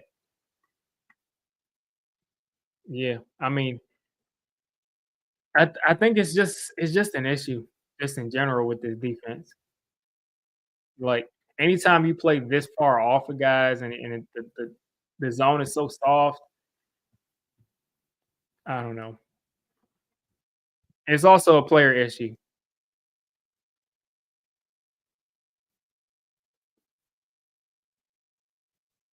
We've had some pretty bad defensive coordinators, though. I'm not gonna lie. Like we had James Betcher out there calling horrible stuff. And Brian Burns is walking on the sideline. I think it's the groin. Yeah, I think it's the groin. Yeah. It's gotta be the groin the way he's limping on the sideline. All right. Um, there you go. DJ Davidson in the middle, playing nose, Dex getting the rest. Ojulari coming off the edge.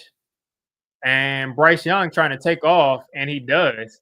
And who knows that this little guy was so fast?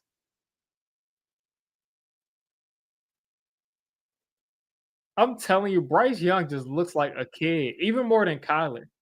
Like Kyler looks like a kid, but he looks like a very muscular kid. Bryce Young looks like an actual high schooler, like an actual high schooler running around out there and pointing forward like with a baby face. He looks like a little kid out there.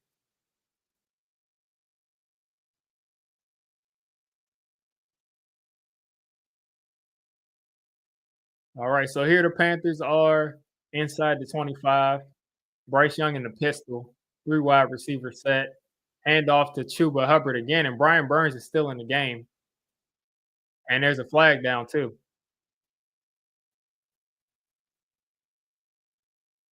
Iokereke, I don't know what happened to that dude. He's got to be playing through some kind of injury or something, but he just looks like a completely different player. And that's a big reason why we can't stop the run. Holding on the defense, whatever. Whatever. DJ Davison is just such a like I said, that dude just looks like a bodyguard out there. He's just big and strong, but he's not that good at playing football.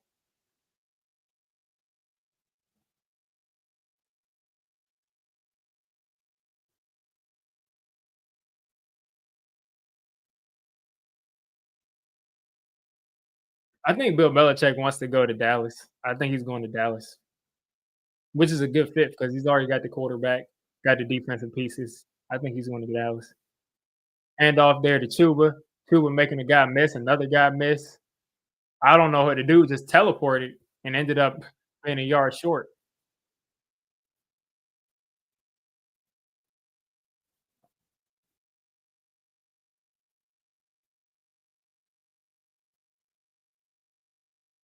I need Tyler Newman to start attacking these folks instead of just standing there waiting for them to hit him.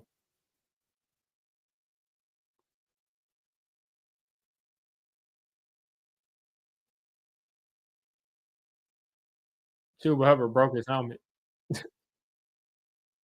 All right, 2nd and 1 here. I don't know why they went away from the run, and that's why.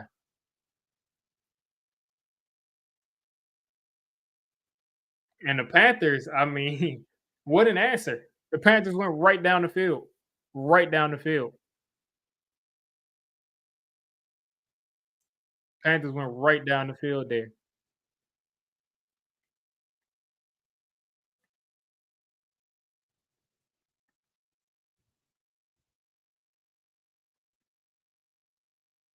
And who knows what's going on there.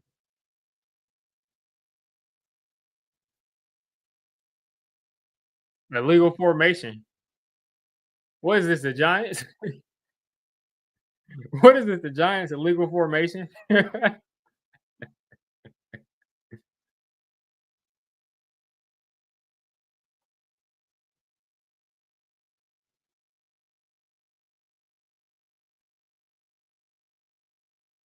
These illegal formation stuff are the most hilarious thing in the world to me.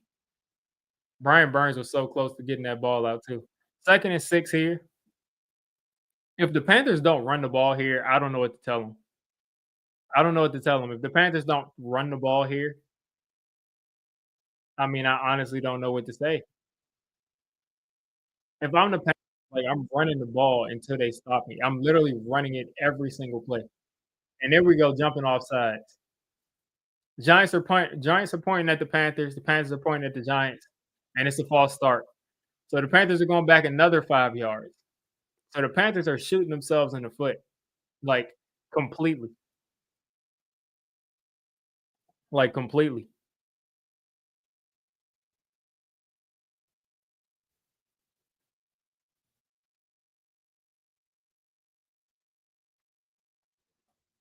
All right, 2nd and 11. 6 rushes, 0 passes,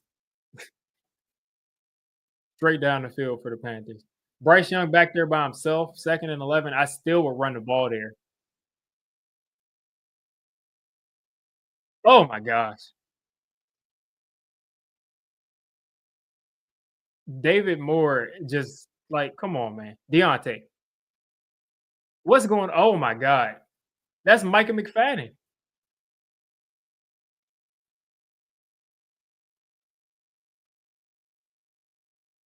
All right, 1st and goal here. They're gonna be about a yard short of a first down, but this is just so frustrating watching this defense, man. Like they just go from just being this great defense, like good looking defense, to just not being able to play basic defense. And I mean, they got to be running this here. Whoa! So nothing there on 2nd down, 3rd and goal. 3rd and goal, and the Panthers have got to be. Yeah, Bryce is playing good football, but here on 3rd and goal, the Panthers have got to go back to the run. And if I'm the Panthers, I'm running it 2 more times. Now you don't have the biggest quarterback, so you might not be able to sneak it, but I just run it twice. Line up right there, just the way they are under center. Run it 2 times, and they'll probably get in 1 time. Now they got 2 wide receivers on their edges trying to block this. Here we go. Cuba Hubbard straight up the middle. Easy touchdown for the Panthers. So with 3:33, the Panthers are going up 17-7.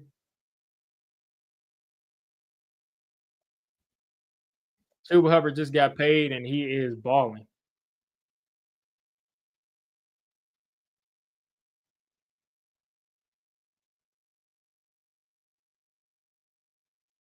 I'll tell you one thing, this defense definitely misses McKinney,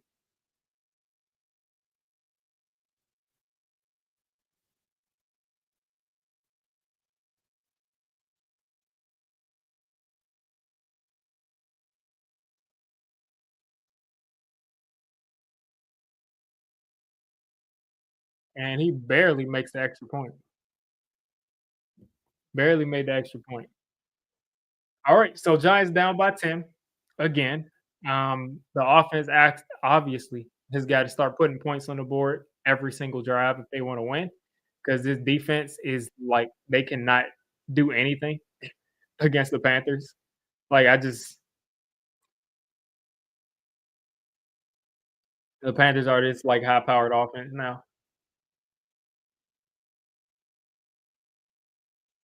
And the funny thing is, like, we'll look at the end of this game, and we'll be like, "The Panthers have, like, 20 points." And we'll be like, "The defense was horrible, but the Panthers only have 20 points." And that's what happens when you have a bad quarterback, bad offense. You like it seems like your defense is, like, the worst in the league, but they only gave up 20 points and you lost.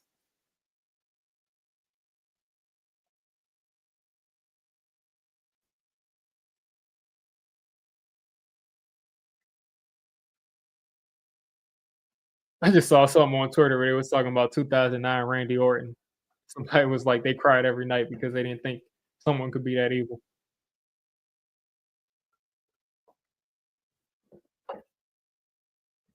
Yeah, Bryce is playing good football. I mean, hey, I don't know what to tell you. Yeah, Bryce, not Bryce Young. Kayvon is definitely missed on the edge because these guys, especially Aziz, he just can't set an edge to tell you the truth. And then on top of that, um, these DBs against the run, Cordell Flat out on the edge is a liability. He's good in coverage, but or he's solid in coverage, but as far as stopping the run, he just doesn't do it that well. And Deontay Banks all of a sudden just doesn't do it that well either.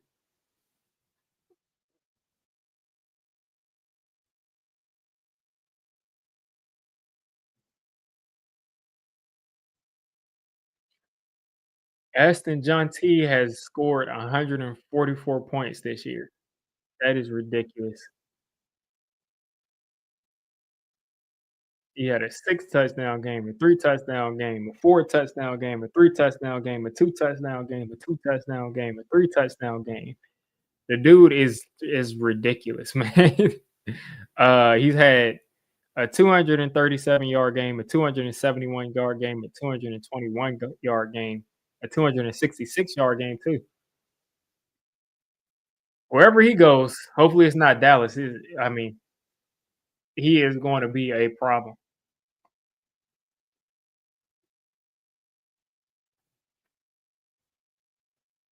Yo, K is not he's not a good fit for this system at all. There you go, Eric Gray out to the 25.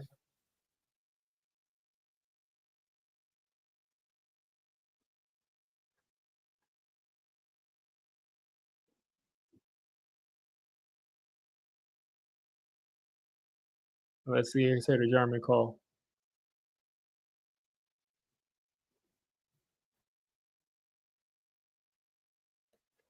All right, so time of possession right now is about even. The Panthers have 100 more yards than us, though.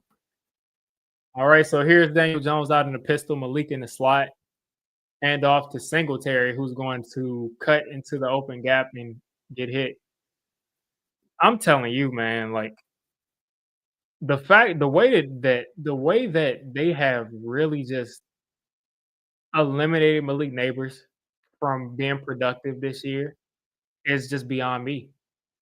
It's just beyond me. We just cannot get the ball to Malik Neighbors since he's been back.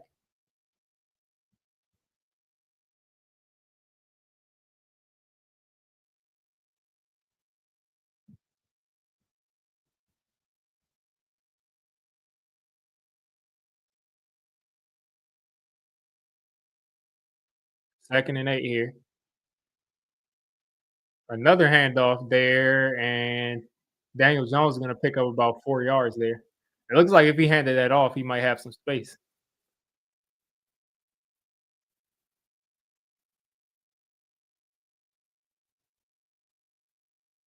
DJ took a guy out of the game. Oh, man. DJ Johnson. Yeah, Daniel Jones might have took that dude out of the game.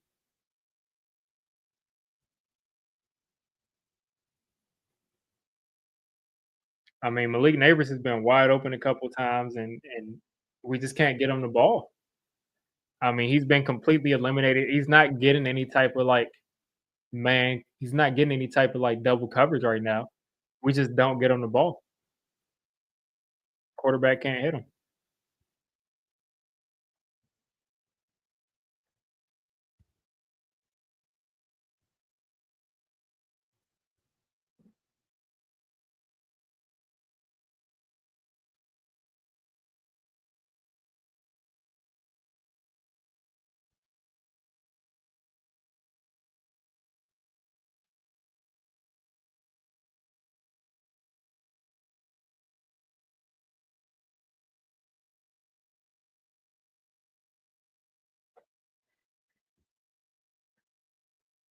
Jones took him out because he's scared.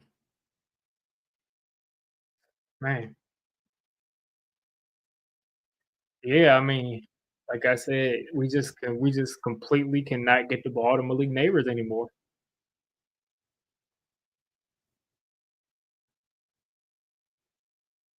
And it looks like Malik Neighbors is kinda getting, disgruntled too because he's like, "I'm open." He said it 2 weeks in a row.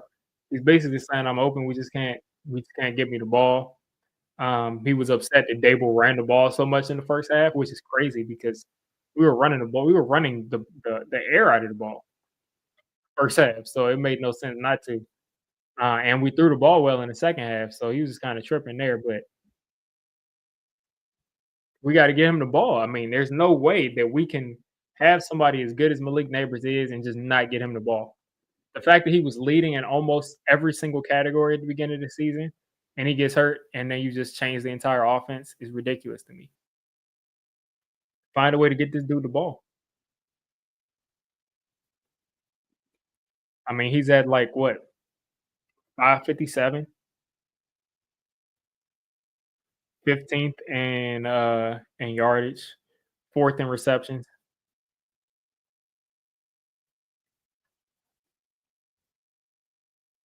This is the only team in the NFL that starts their fullback at quarterback. All right. 2:24 in the third quarter. Daniel Jones back there by himself.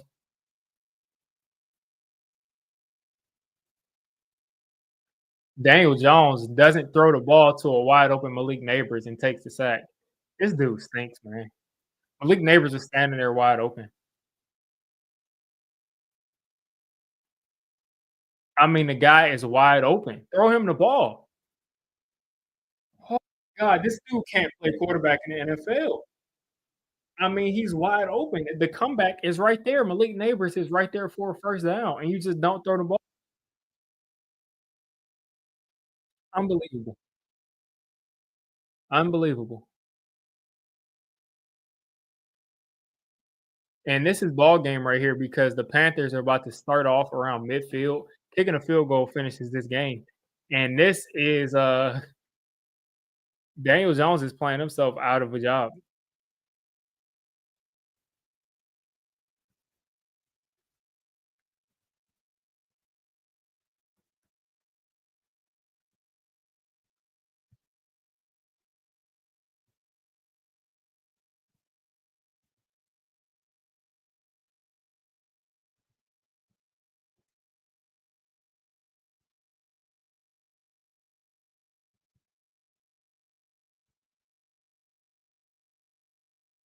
There we go. Fake pitch. And Bryce Young. The ball is too low, but Burns almost had a sack.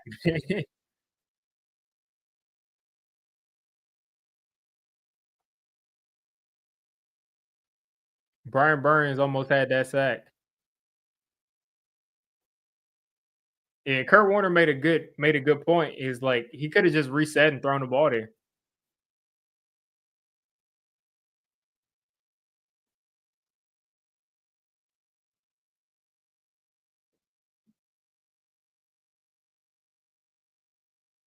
Tyler Newman. Oh, he just dropped the ball.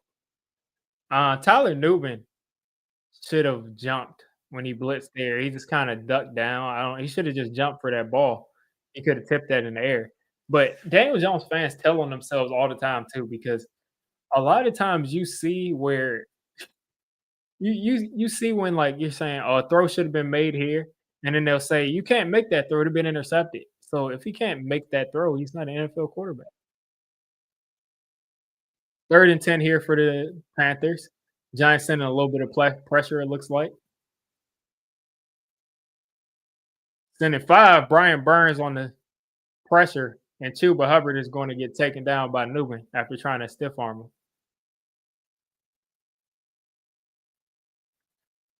Giants defense forces the punt. Like I said, folks, this is the Daniel Jones result here. This is what you get when you have Daniel Jones out here. Notice how our defense has given up 17 points through 3 quarters. They will probably give up 20 points today. And I guarantee you a lot of people are going to be talking about how bad the defense was when our defense gave up 20 points today. Not gave up, but you guys get what I'm saying. I guarantee you at the end of this game, the story is going to be about how the defense caved to the Panthers. When in reality, and that was a horrible decision not to field that punt. But notice how, again, the Panthers aren't going to score more than 20 points. And the Giants offense is going to escape blame. Evan Neal looks solid at best. He's gotten beat a couple times, but he hasn't looked unplayable. So, I mean, I guess that's somewhat of an improvement.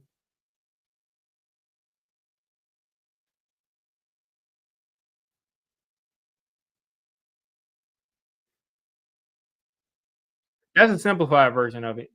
But he hasn't looked unplayable. That's what I'll say. But he hasn't necessarily looked good either. All right. Giants looking like they're gearing up for a safety. Tyrone Tracy picking up a half a yard. They should take a knee. Oh my God.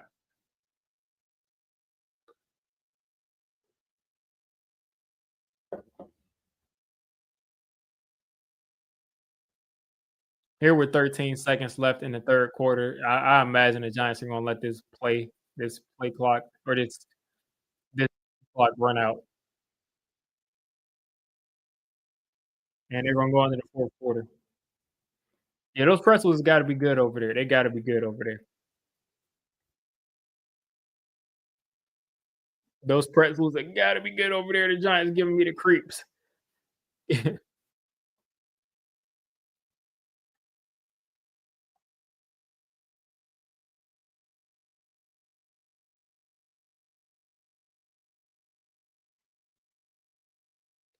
Yep, people are already responding to me on Twitter saying, "No, it's not Daniel Jones. It's the defense's fault. They can't stop the run." That's what I'm saying. That's what I'm saying, folks. Notice how the defense has 17 points on the board. Have they played well today? Absolutely not. But notice how Daniel Jones and the offense will escape blame once again because the defense gave up 20 points today or 17 to 20 points. How about your offense go out and score on a defense that is the worst, some of the worst defense in the NFL? I can look up their rankings.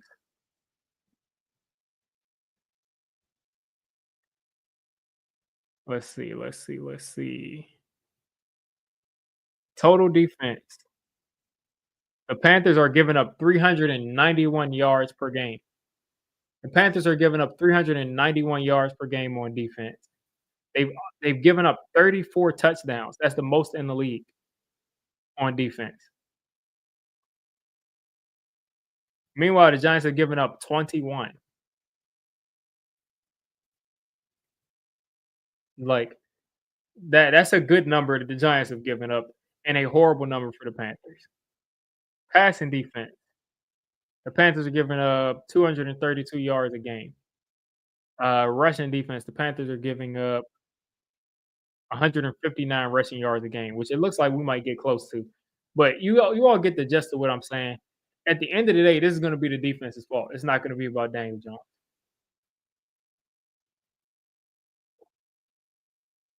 They air it out.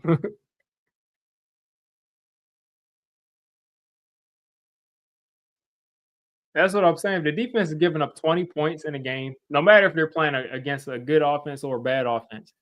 You should be able to go out and win that game. Like you should be able to go out and win that game.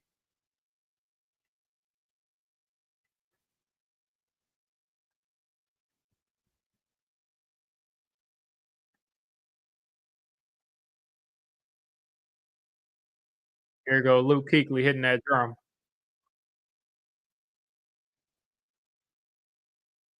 All right, Daniel Jones has got to get rid of the ball, and it's incomplete. 2nd and 9.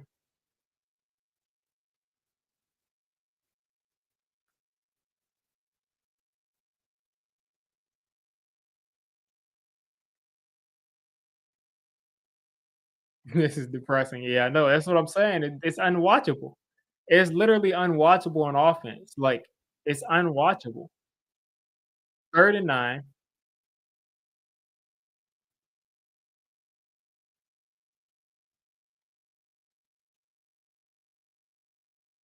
and Theo Johnson with a nice first down there.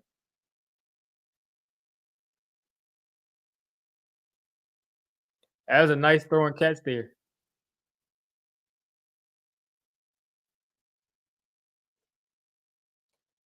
All right, now they can open up their offense a little bit. They're out of the shadow of the end zone. Don't have to worry about a holding in the end zone, which I'm surprised we didn't get.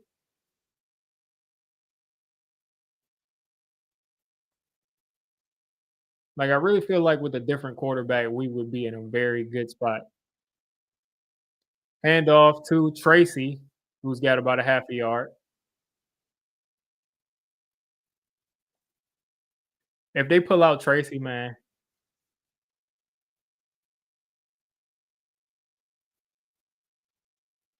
Malik Neighbors with the hamstring saying there that he's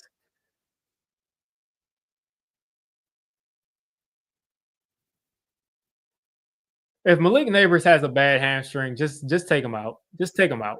Like just take him out. There's no point. There's no point in getting there's no point in letting that become something that plagues his whole career. Daniel Jones hitting Wandell, who's got the ball, and he's across the 40. That's what we needed. That's just what the doctor ordered. That's got to be Wandell's biggest play of my entire life that I've ever seen.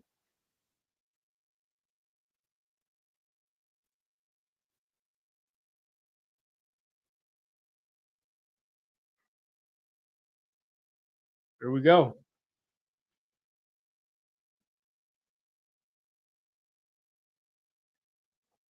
All right, just at the 39, that put Daniel Jones over 100 yards in the fourth quarter.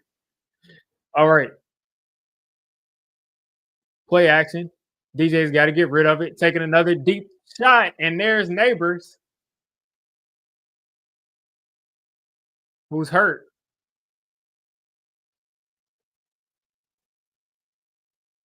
pointing to his helmet. And we'll see if that's a concussion or if something just hit him in his face. But it looks like it's not a concussion. It looks like it's something physically that is touching his head or his face that's uncomfortable. Maybe some turf got in his eye or something. But that was a nice throw from Daniel Jones. Yeah, if it's a concussion, I mean, you got to get him down. You got to get him out of the game. But I don't have no problem with that throw. The risk versus the reward. The reward definitely outweighed the risk. I don't think it's a concussion. I mean, maybe he's pointing to his head because it hurts, but it looks like it was something like physically that was like either irritating his face or who knows. But we'll find out.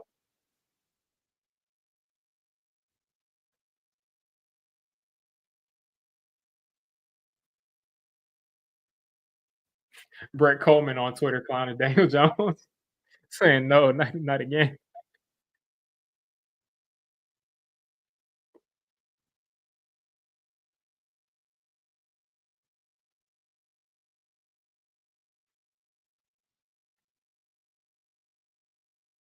Yeah, if Neighbors has another concussion, he should be done for the season. Like, don't even risk that. Like, don't don't even risk that. Just get him out for the rest of the season, and let's see him next year with the real quarterback.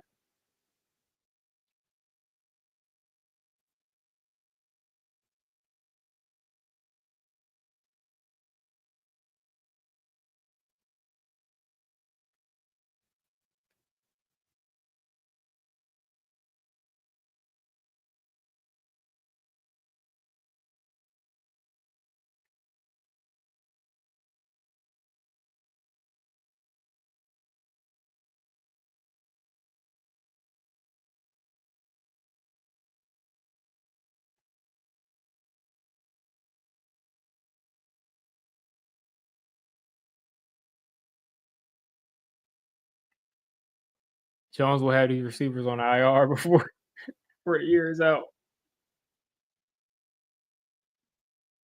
Yeah, they are. Like I said, I would have to look at that, but I'm glad we got the first down. But who knows? Who knows at what cost?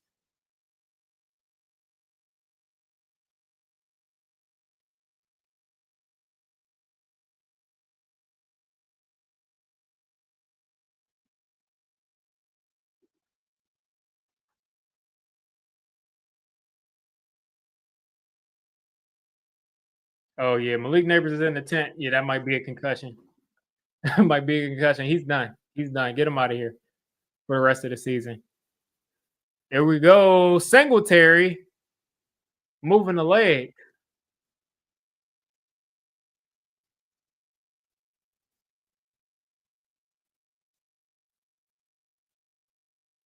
I don't know what's going on with these folks.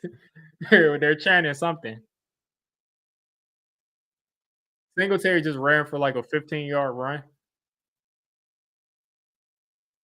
Giants inside the 20, inside the 30. And off there to Singletary. Singletary getting busy. Like I said, I'd like to see Singletary get some have some success because I felt like he got a lot of like hate for no reason.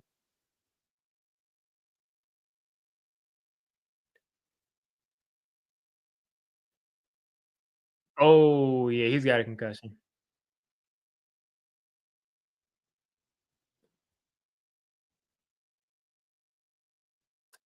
Man.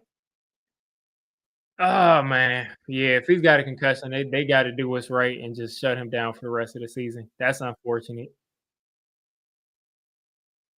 Tyrone Tracy fumbles the ball out of bounds.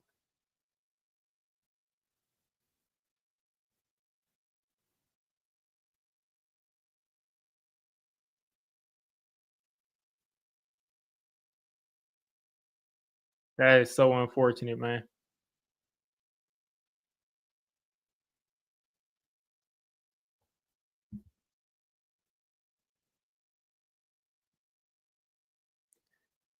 All right, 3rd and 2 here inside the 25 again. Daniel Jones makes a guy miss, and he's gonna easily pick up this first down.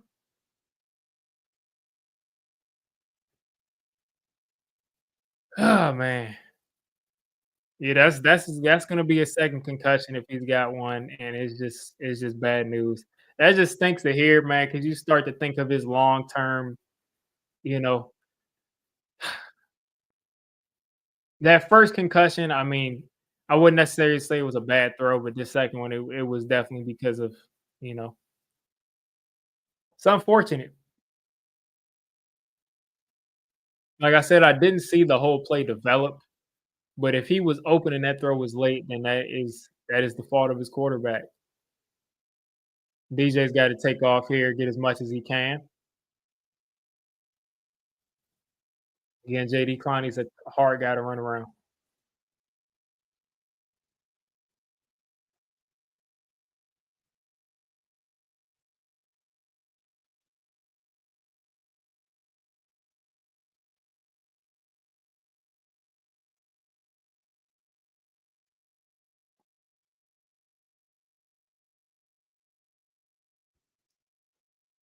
Malik Neighbors is back out there.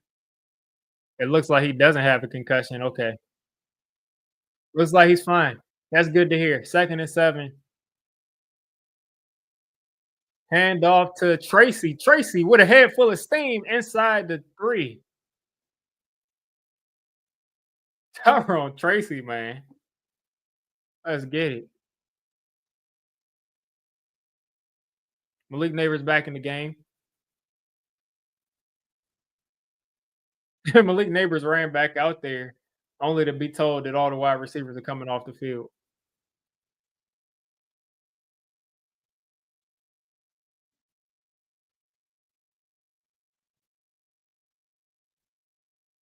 I really think they did bring Eli used to hang the tight ends out to dry. Whoa, DJ still got it. He's gonna win the edge. There we go. Let's go. Let's go. Giants back in the game. 96-yard touchdown drive. Let's see. 3-point game. Every time I see that play, I think of the Peyton Manning play where he ran that in.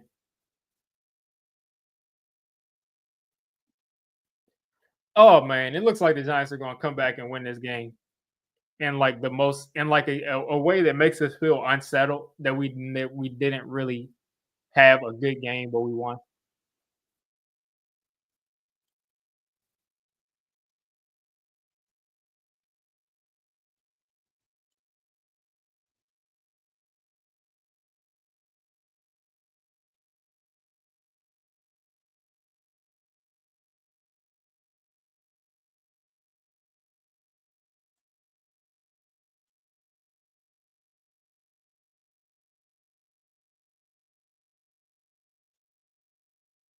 Daniel Jones is undefeated. Daniel Jones is a monster.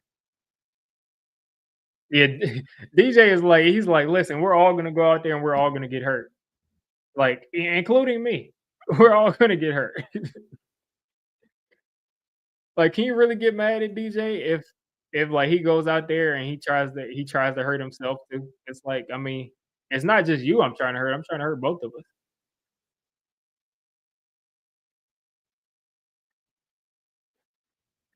Does he have more rushing touchdowns than throwing? No. No, I think he's got like 3 or 4 rushing touchdowns, and he's got like at least 7 or 8 passing touchdowns.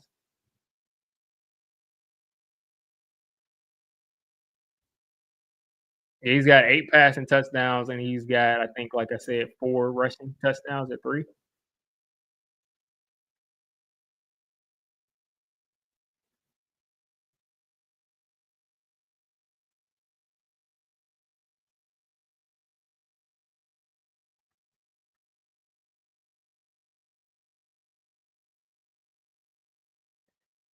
The problem was that the ball was so high. I mean, I don't know.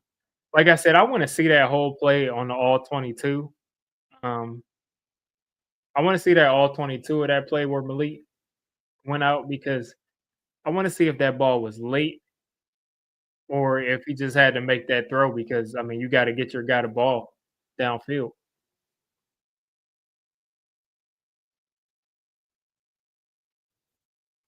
No, he didn't call Daniel Jones to go, he called Daniel Jones to go. See, you're forgetting Daniel Jones is one of the better quarterbacks that we've ever seen.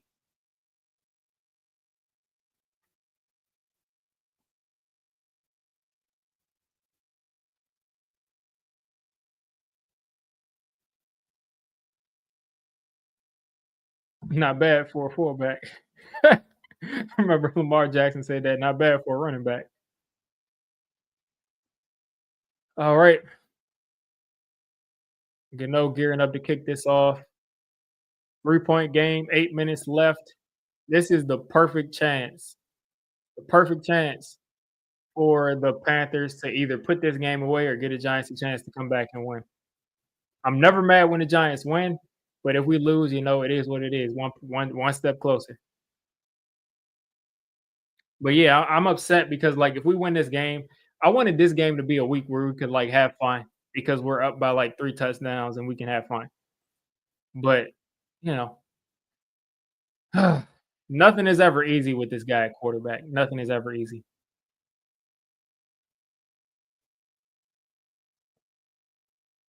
8:33. Giants defense looking like they're selling out to stop this run. A pitch to Chuba Hubbard. He is picking up 3 or 4, and you got a flag down.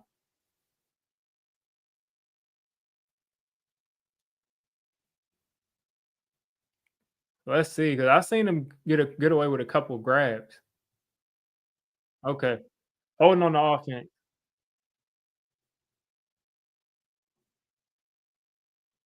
Oh, yeah, this is very possible. I mean, it's the Panthers. They're 2 and 7 for a reason. Both of these teams have the potential to do a lot of things. Looking like Tebow. Tebow, man. Tebow fed families, man. Tebow was amazing. Tebow running the football was like an actual running back, like an actual power back. Tebow was amazing. First and 20 here for the Panthers in the shotgun again. This Giants pass rush is getting after it. Chuba Hubbard in the open field, and he fumbles, and they're gonna say he was down. Meanwhile, Chuba Hubbard's grabbing his leg. I hate to see that, man. I hate to see that. Oh man. Well, hey, listen, if Chuba Hubbard is hurt, thank God he got paid. Thank God he just got paid.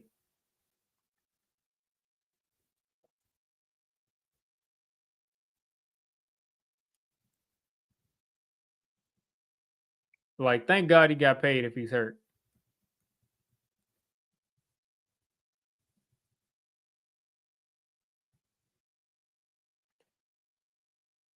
Okay, he's walking. Okay.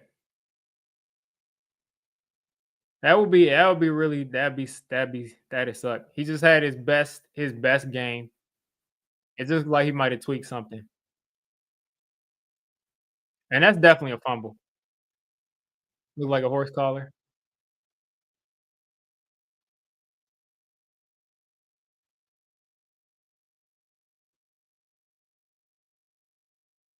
All right.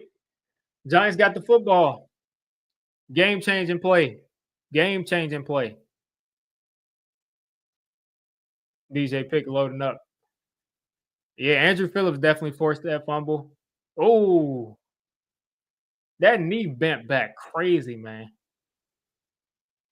That he let that football go because his knee was hurt.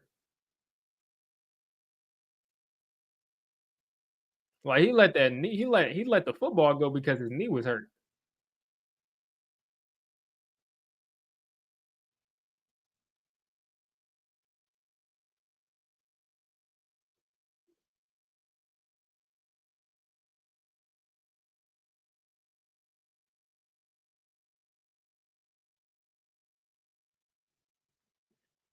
All right, first and 10 for the Giants. 8:01 left, down 3.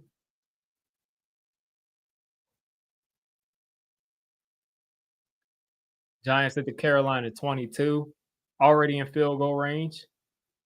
Daniel Jones.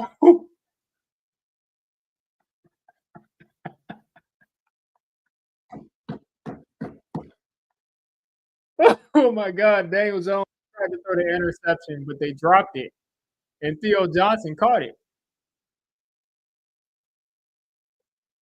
Well, the ball actually got tipped, and Theo Johnson just still ended up catching it. Like, like he just stares the guys down so bad. Yeah, that's a Daniel Jones. That's a Daniel Jones special. All right, Giants at the 11. They're gonna turn around and hand this off to Tracy.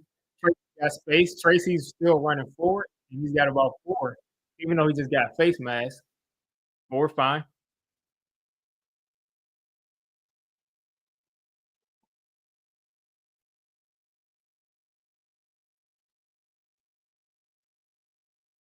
7 minutes left in the game. 6:55.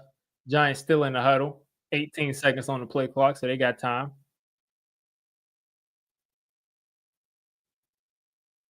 Giants back in the pistol. Malik Neighbors trying to cut back, and Malik Neighbors has not been effective at all. He's not been effective at all when they try to run these plays for him. Everybody sees it coming. And again, I don't think he's been as effective after after the catch and even in the open field as he was in college. I just don't see that same explosion, which leads me to believe that he's probably dealing with some kind of nagging injury, which he said he had the groin. So here on 3rd and 7, and Daniel Jones.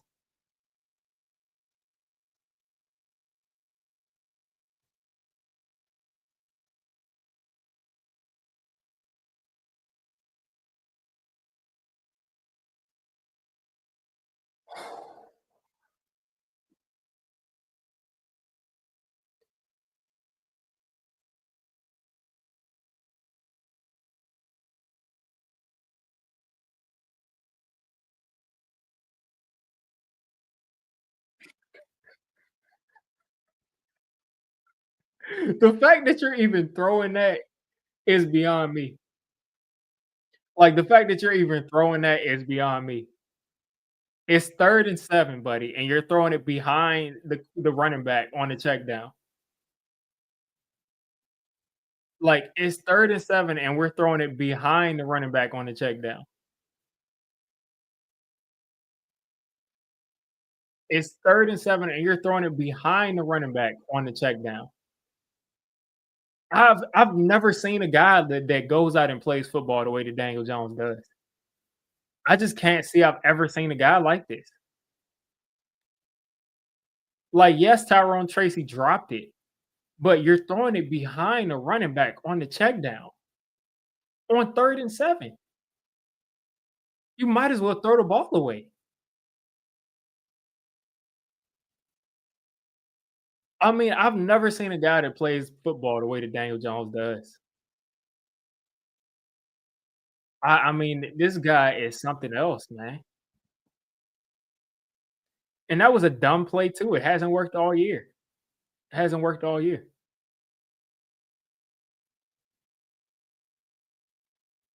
Oh, we're still in the game because we're playing against the Panthers. Oh my gosh. I'm telling you, Daniel Jones is securing that quarterback for us. That's all he's doing. They're actually throwing it here and who's that?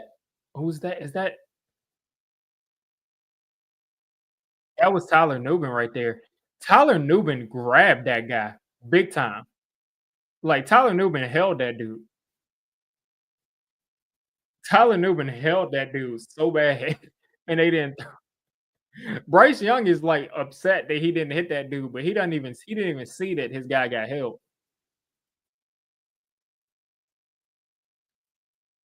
They were on 4th and 2, the Giants will get another shot at it. 4:40 left in the game, and the defense watch, guys, the defense is gonna be the story of this game. The defense is gonna be the story of the game. Like, the defense is gonna be the story of this game. Another 3 in the 4th quarter, and the defense is gonna be the story. It's gonna be about the quarterback, about Tyrone Tracy dropping the ball, about the defense, about the offensive line. It's gonna be about all these folks but Daniel Jones.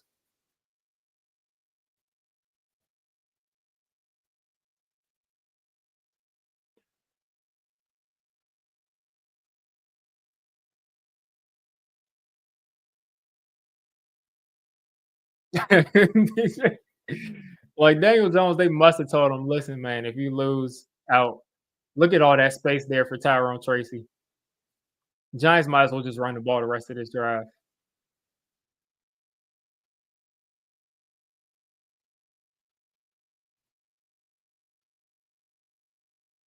Tyrone Tracy with another 100-yard game. 17 carries, 105. Jones pick loading up part 2. You mean part 3?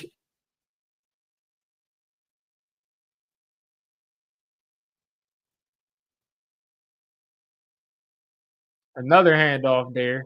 Tracy making the guy miss, pulling him, and now we got a flag. So it's gonna send us back 10 yards.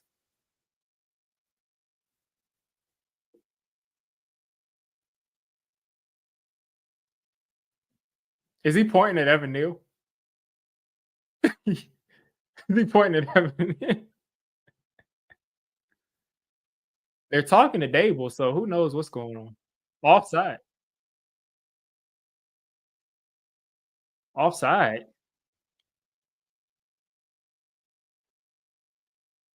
Offensive offside.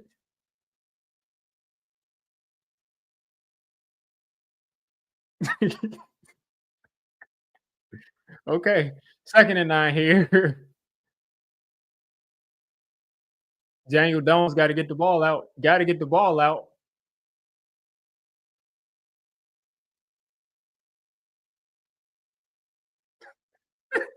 Jones is so bad.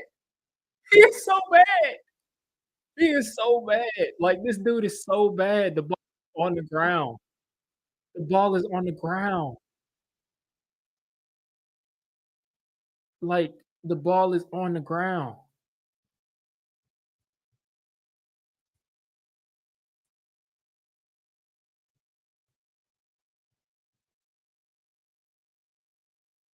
3rd and 9. Decent pass protection again.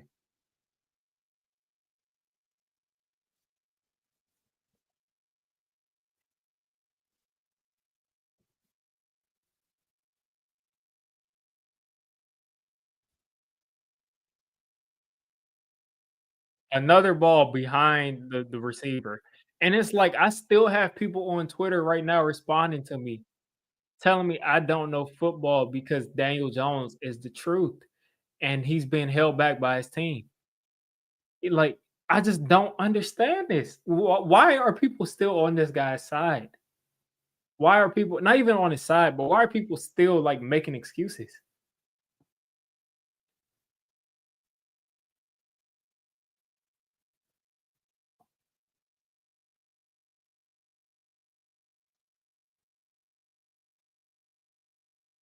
Neighbors quit.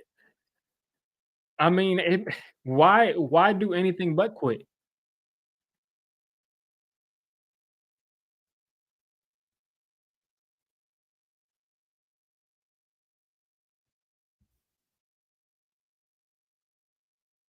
Daniel Jones wants us to have Cam Ward. He has to want us to have Cam Ward. Maybe he's like Giants fans deserve that. I've hurt them enough.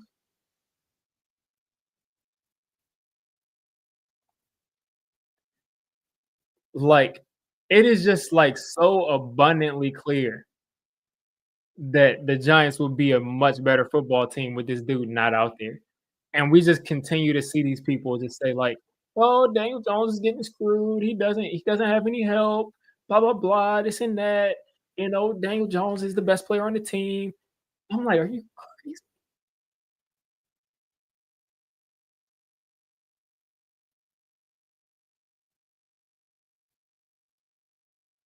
All right, Bryce Young about to turn around and hand this off to Chuba.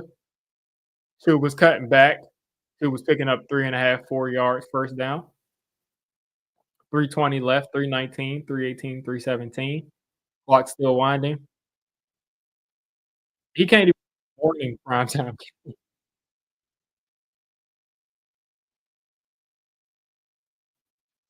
Yeah, if we lose this game, we got the number 1 pick for now until the Patriots game.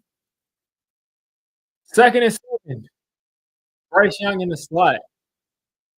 Looks like the Panthers are probably run it again here. All right, Hubbard back behind the line, and he's going nowhere. Giants defense again stepping up. Again, folks, what will the narrative after this game be for the Daniel Jones fan? What would a narrative be? Is it going to be that Daniel Jones threw us out of this game, or is it going to be that the defense couldn't get any stops? Because I'm looking at our defense in the fourth quarter, and I see 17 points on the other team's score. I see 17 points that they have. So let's see. Is the coach's fault? It's Malik Neighbors' fault for getting out for getting hurt that play. It is the offensive line's fault. Let's see, it's Jalen Hyatt's fault. It's Darius Slayton's fault because he wasn't out there. It's everybody's fault. Meanwhile, like I said, the defense has given up 17 points. 3rd and 8 coming up. 3rd and 8 coming up. 5 wide for the Panthers. And beautiful 3rd down throw on the sideline. Only thing that helps us is he got out of bounds. Xavier Legette got out of bounds. Bryce Young stepping up in year 2. Notice how people gave up with Bryce. The Panthers were giving up on Bryce Young in year 2, and we won't move off in year 6.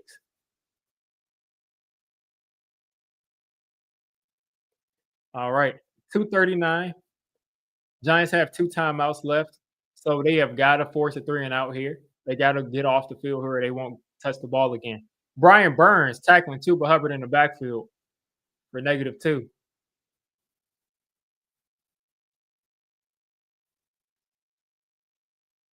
So that's the first Giants timeout.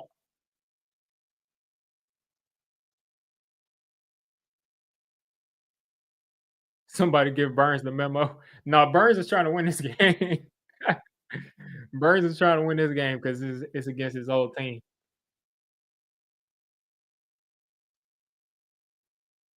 When Burns got here, he was like, "Okay, at least I'm better than the Panthers.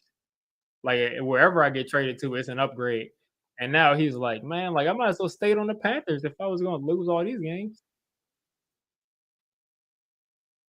But notice Bryce Young is 15 for 24 for 129, and people are going to say Bryce Young carved us up. Bryce Young did like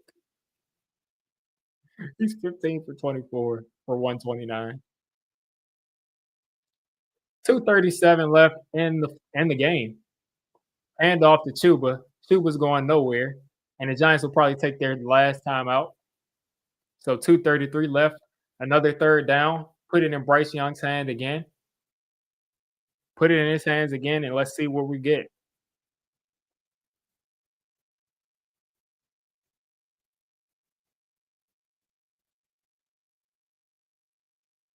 Yeah, I made a video about talking about the Giants, and people were like, "Yeah, Diggy, you have to take the L. Wink Martindale is." I mean, listen, just because you don't feel good about the Giants doesn't mean I'm going to allow people to talk about the Giants that aren't on the team. And Michigan is 5-4. That's about the. They might as well be 2-7 in college. They're not sniffing the college football playoffs now. Well, it is what it is. Like I said, they went against ranked teams. They gave up 30, 32, 38. Like they got stomped. 3rd and 10 here. Brian Burns was like applying some pressure right there, and the Panthers stopped the clock there. Brian Burns was applying some pressure.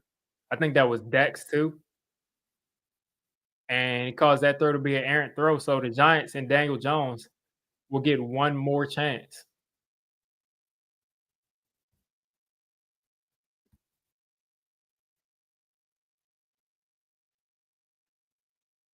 All right. So the Panthers will punt here with 2:30 left. The Giants have the 2-minute warning, no timeouts. A field goal ties it, a touchdown wins it. Giants were way too close to blocking that, and Swift Marset is going to call for the fair catch at the 20 and a half.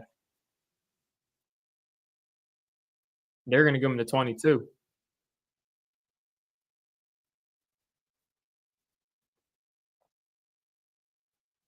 Matter of fact, the Jones fumble. That's possible. I can see that.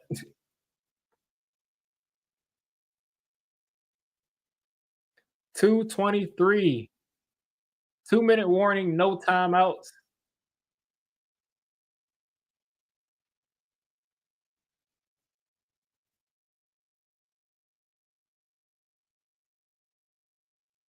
223. There we go, throwing to the neighbors, padding the stats. 2:16 left. The Giants got to get another playoff. Got to get another playoff. Who knows what they're doing? Looks like Hyatt doesn't know where to line up. 2:06, 2:05. Got to get the ball off. There we go. DJ's got forever. Finds neighbors again, and that's going to be 2-minute warning. So two quick first downs, and the Giants will. It was showing Bryce Young and and Brian Burns bumping helmets, like saying what's up to each other, and Bryce Young almost got a concussion from that, the way he got his helmet hit.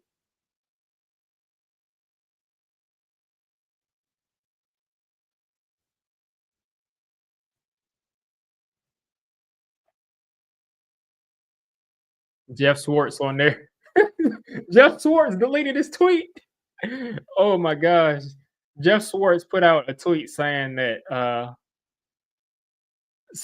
Daniel Jones's 2 interceptions today weren't his fault, and then he deleted it. That is funny. Jeff Swartz has got to be like the most sensitive guy, man.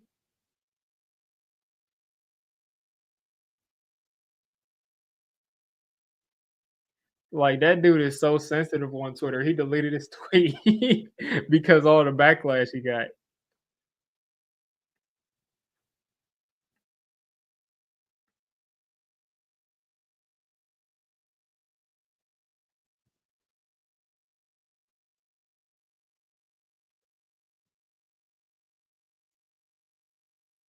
We'll see if DJ can get it done. Like I said, 2 first downs to start.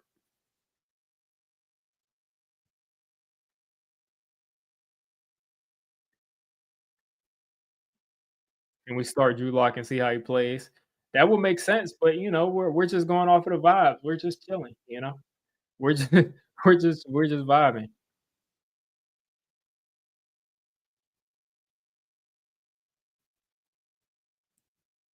Look like Arnold standing to Danny DeVito.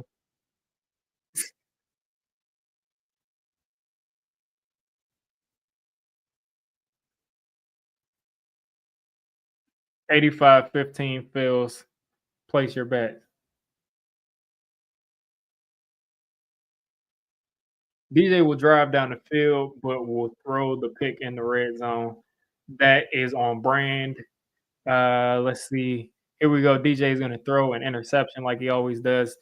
And that's what I'm saying. Folks are always thinking about folks are used to these things happening where the Giants will drive down the field, look good, and Daniel Jones will just give the game up when you least expect it. Here we go, 1st and 10. DJ with more time, taking a deep shot. And Malik caught it. Oh, that's what I'm talking about. Get your numbers up, Leak. Get the numbers up. Get the numbers up, Leak. Get the numbers up, Leak. Get them numbers up. Oh, he dropped it. That hit the ground. No, that hit the ground. That hit the ground.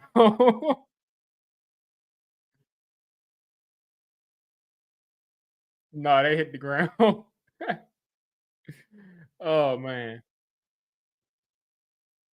Bryce Young is like, come on, man. That's not a catch. But can we get a flag, please? Can we get a flag for that? Like, I mean, can we throw a flag for the interference?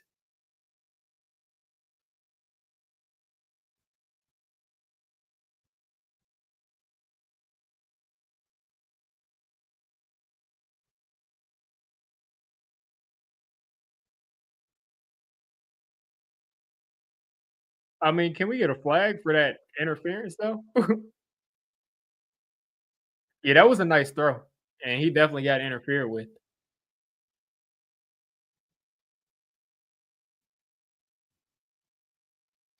2nd and 10. Here we go. That is Hyatt who catches it. Giants got to move. 144 left. That's a huge momentum killer that we didn't get that, but we still got time. 138, 137, 136. 3rd and 4. Good defense. Hyatt again. Another quick first down from Daniel Jones. DJ moving the ball. 123, 122. Giants got to keep moving. Time for a chunk. Again, this offensive line doing their thing. Daniel Jones again puts us in field goal range. Theo Johnson getting us just outside the 40. 106, 105, 104. The Giants got to move. Giants got to move. Wandale is kind of jogging around. Jalen Hyatt's got to get set. Got to snap it. DJ got to get rid of it, and he does. And Jalen Hyatt again. There we go. Jalen Hyatt getting us in field goal range. 45 seconds. 2nd and 1. Let's go. Move, move, move, move, move. 33 seconds left. There goes Leak for the first down. And you got a guy rolling around on top of him. And the Giants got to spike it. The Giants got to spike it. The Giants got to spike it here. 17 seconds left. It's looking like overtime. Unless we can get Leak over the top, it's looking like overtime.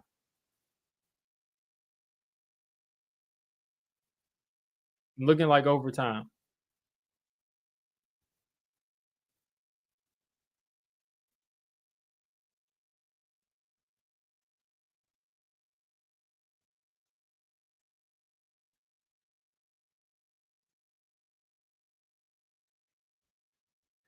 What's going on there? Time out there from the Panthers. You said Leak on the bench.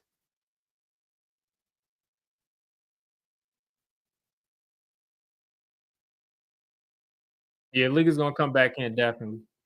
If not, it's because they saw him jogging around earlier, but I think he's gonna be out there. So the Giants got a couple plays.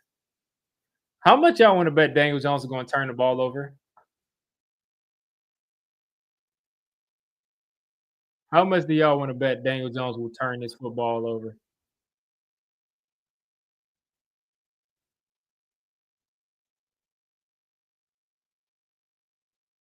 Let's see, let's see, let's see.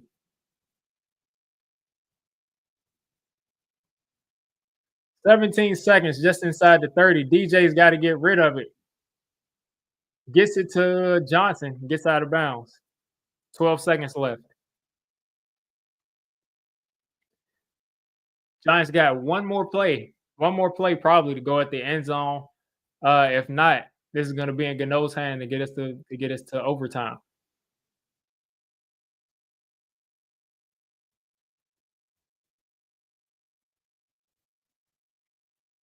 All right, Daniel. Number one, do not take a sack, because the Panthers are going to take a timeout. 3rd and 7 with 13 seconds left. The announcers are going back and forth about if they should even run a play here.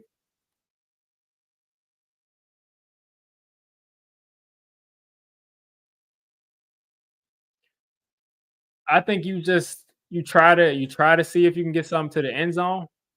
If no one's wide open, you just kick the field goal. If no one's wide open, you just kick the field goal. Graham Gano tying up that shoe. Graham Gano's been here before. We got to trust him. Got to trust him. But if the Giants complete a pass, and I have a feeling that Daniel Jones is going to do something boneheaded, like throw a pass well inbounds, and we run out of time. So hopefully that doesn't happen.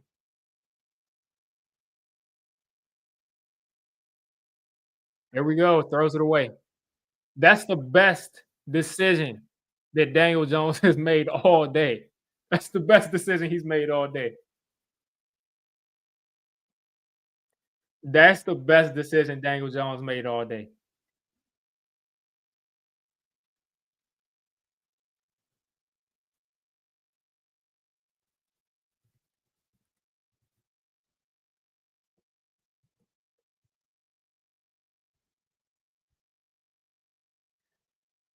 And no, for 42, and the Panthers will take a timeout.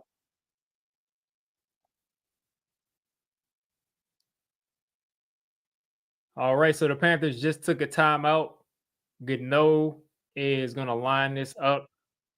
10 seconds left in the game from 42 yards out. Oh, man. DJ's got us down this field.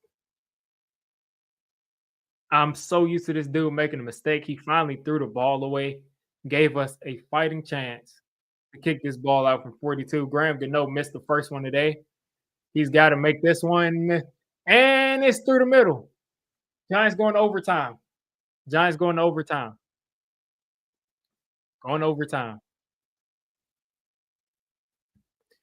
I thought he was going to miss that, man. I really thought he was going to miss that.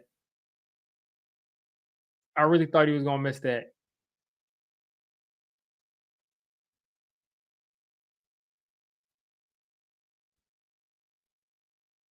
I swore I just knew that dude was going to miss that, man. Where were these last two drives the whole I know. They gotta be happy because, like, they're not gonna get another game for a little while. If this was MetLife, man, first of all, he would have gotten booed all day. Second of all, he would have just, "Why are we trying to win?" Listen, the players are always trying to win. Um, is what it is, man. Is what it is. We'll see how this whole overtime thing goes.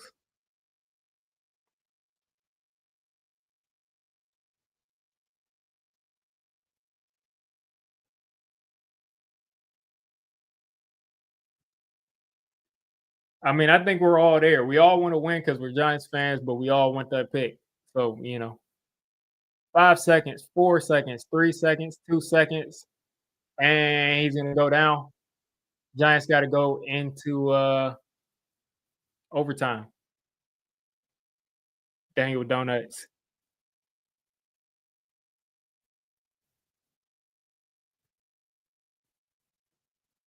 Oh, yeah, we want a quarterback, but like I said, the players players are playing for their jobs.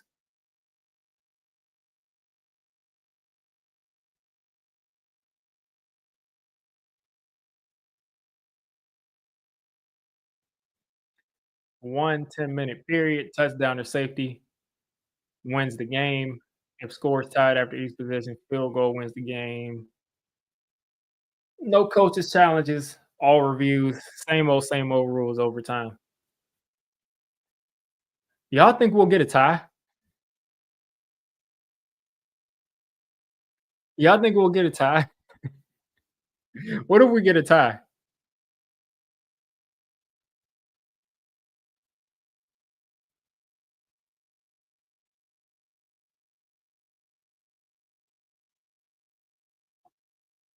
Yeah, I mean, it's like they're on each other's level. You get you get a it's like you get an actual competitive game because 'cause they're on each other's level.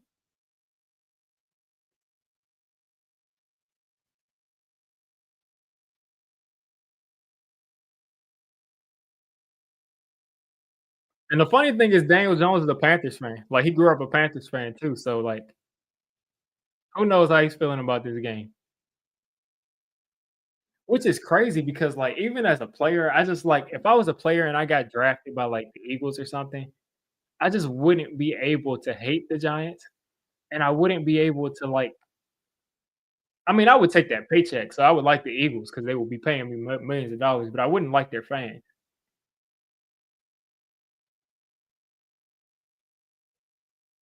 Looks like one is high school and the other is middle school, yeah. It looks like it's the middle school state champions going against, like, a decent high school team. Young is the black version of DJ. I don't know, he's only in year 2, and he's already shown me some good stuff. I mean, I don't know. I wouldn't say he's had better better, career so far than DJ because he hasn't, and I wouldn't say he's even had a game as good as DJ's best game, but I think he deserves a little bit more time. I think it takes what did Parcells say, like 20 starts or 18 to 20 starts to evaluate a quarterback? Parcells quarterback starts. I mean, he wanted 3-year starters and quarterbacks. Um, let's see. I can't find a number of games, but I think he said 18 to 20 games or something. Are we gonna win? It looks like it, man. It looks like it, but we'll see. Daniel Jones always can find a way to lose you a game, but it looks like the Giants are gonna take this momentum and win.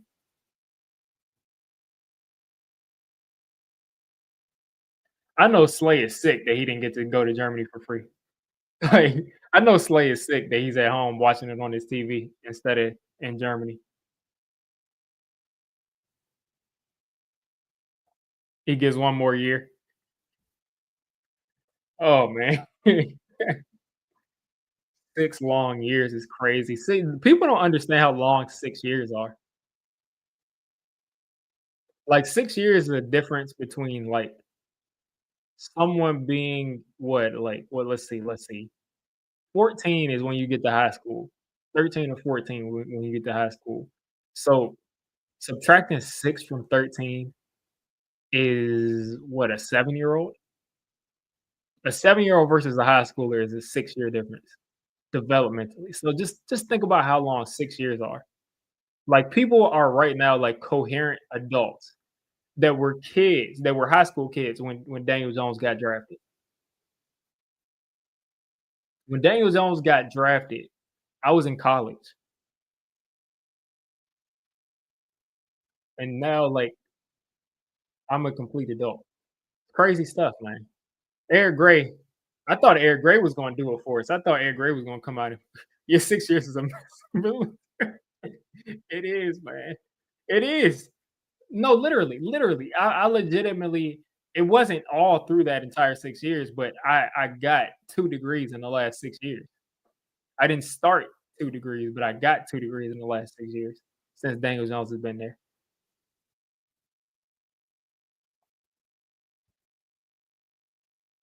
All right, 1st and 10. Like I said, never underestimate that Daniel Jones could give the ball up.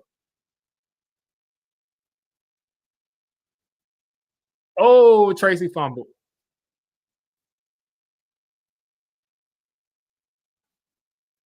And all I can say all I can say all I can say is thank you, Cam Ward. I can't say DJ. I gotta say, listen. I can't say it. Listen. DJ didn't do it. DJ didn't do it. DJ didn't do it.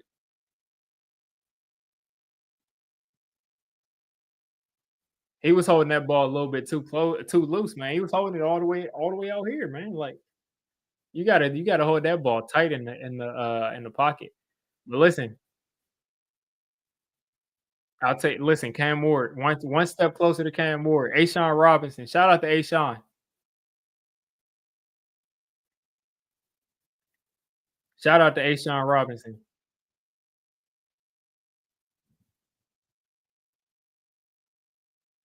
All right, Chuba Hubbard going nowhere fast.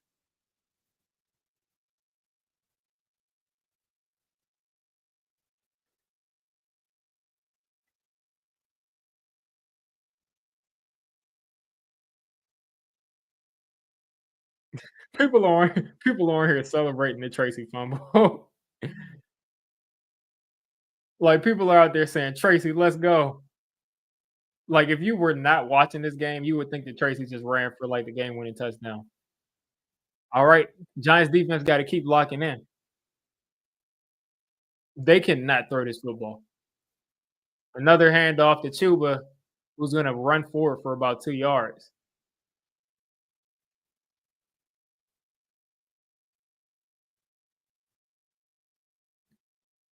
Ward for president.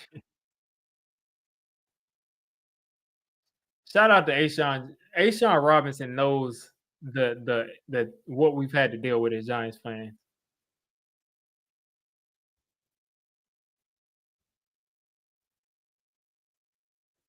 3rd and 7. Panthers are just really just trying to line up the kick right now.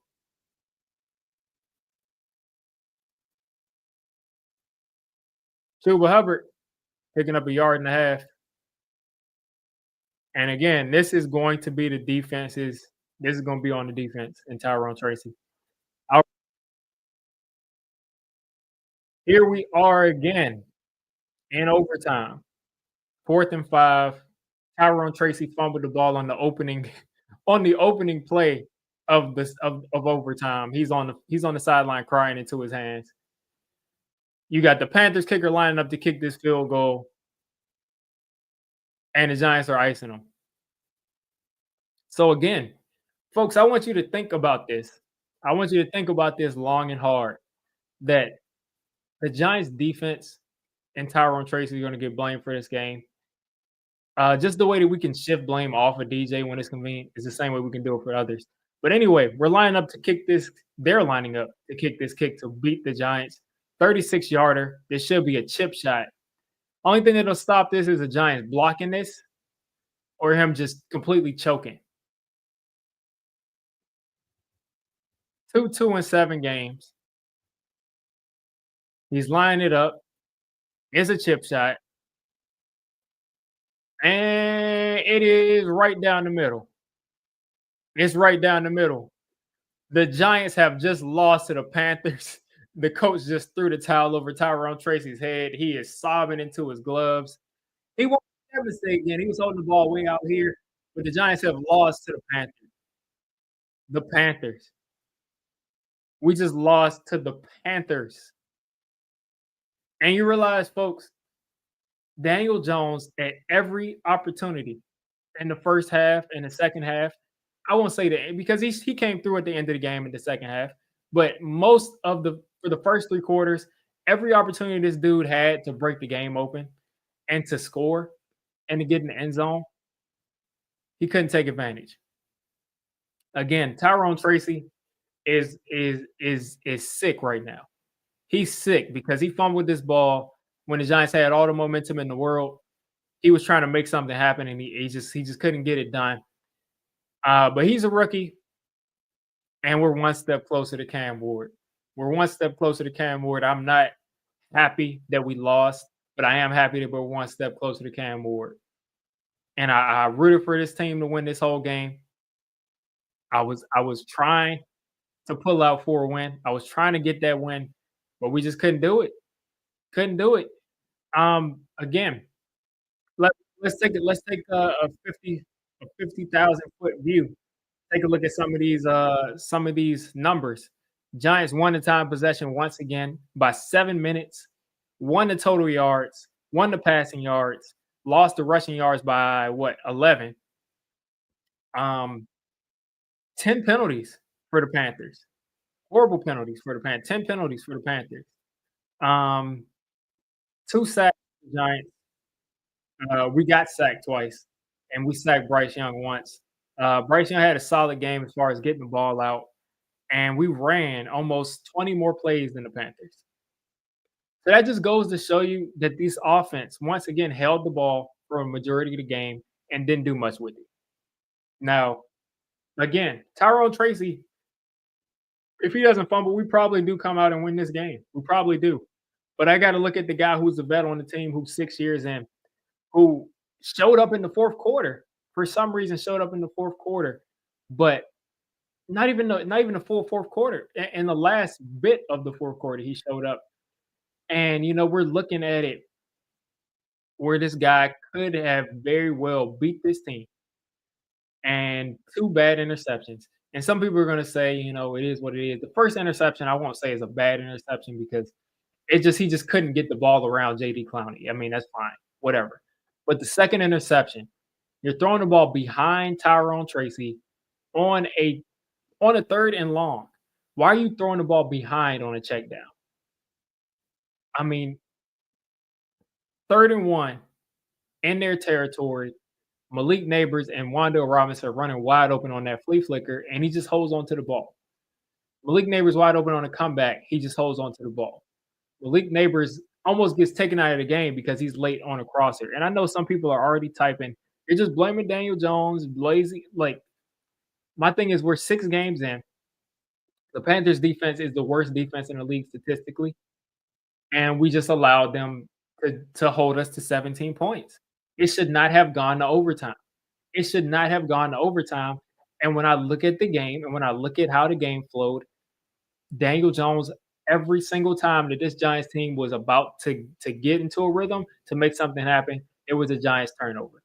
It was a Daniel Jones turnover. So that's unfortunate. He had a nice rushing touchdown today, but Tyrone Tracy, unfortunate. The dude fumbled twice. Dude fumbled twice and lost one, and we can't have that. Looking at the receivers, Malik Neighbors again targeted 10 times, 6 catches, 50 yards. Almost had a long one, but he was interfered with. No flag. Same thing with Jalen Hyatt. He had um, a long bomb that he got a flag on, but he would have caught that. He probably would have about 70, 80 yards. Caught those 3 catches on that last game tying drive. Caught those 3 catches. Nice completions there from Daniel Jones to Jalen Hyatt. Theo Johnson had some nice catches. But at the end of the day, like it just came down to a couple of plays, which it will come down to every week in the NFL, a couple of plays that your quarterback either makes or doesn't make. Now, I'm sure some people are talking about the defense. Now, my thing is this: the defense gave up 20 points, and 3 of the points they gave up was because we fumbled. Tyrone Tracy fumbled in overtime. So the defense essentially gave up 17 points. Essentially gave up 17 points today. And we're going to hear about how the defense lost us this game. When the defense gave up 17 points, essentially. So I'm very happy that we are in a position now where we are one step closer to getting a quarterback. And I know some people are going to strongly disagree, and they're going to just put on a cape for Daniel Jones and just say that he's the franchise, and he wasn't the reason we lost. He wasn't the reason that we lost. He wasn't the reason, but he was definitely a big part of it. So, it is what it is. We're in purgatory. This is a game that we should have won going away. Had too many mistakes. Brian Dable, I'm looking at you because we continue to have weird penalties, procedural issues. Wandale lined up offsides. Just issues that we continue to run into that we need to fix. We need to find a way to fix that. So, and I know some people are going to talk about the score. We obviously lost the game. I mean, this is why this is why I'm talking about us losing the game. So it's 20-17, but hard fought game in some areas. Brian Burns had a tremendous game. Dex was pushing the pocket all day. Shout out to Bryce Young. Listen, young man, you played your heart out today. I wouldn't say you had a spectacular game. Bryce Young didn't necessarily have a spectacular game. I mean, if you take a look at it, 126 yards on through the air is not a spectacular game. 15 for 25 isn't really anything crazy, but made a ton of plays when it mattered. In the crucial situations, he made plays. Chuba Hubbard, shout out to you. You just got paid. Had an injury scare, but he just got paid 28 carries. They earned their money today. 28 carries, 153 yards, and a touchdown. Gassed us most of the day. But again, the defense bent, but they did not break. 17 points essentially given up by that defense. And we just got to find a way to get through the rest of the season as Giants fans, because it's not going to be pretty. We just lost to the worst team left on our schedule. I think we do have the Raiders on our schedule maybe, so they might be worse. But we just lost to the worst team in the league right now. So right now, the Giants have the number 1 pick. If they can hold on to playing bad football like this and failing in all the crucial situations, then Cam Ward will be the consolation prize. If not, then Shedeur Sanders will be there. But listen, Giants fans deserve their pick at the best quarterback in the draft. They do. And it looks like, according to Daniel Jones and Tyrone Tracy and a couple of other guys who made mistakes today, it looks like we'll have a shot at that. So shout out to y'all Giants fans for sticking with us all season long. For supporting all the Giants YouTube, because we are not having a good season, and we got 64 people in this stream right now. So shout out to everybody for sticking with us. But it's gonna be a rough season. Hopefully, we get a nice payoff at the end of the season. All right, let's take a look at the chat. That was me recording the post game. That was me recording the post game. Let's see.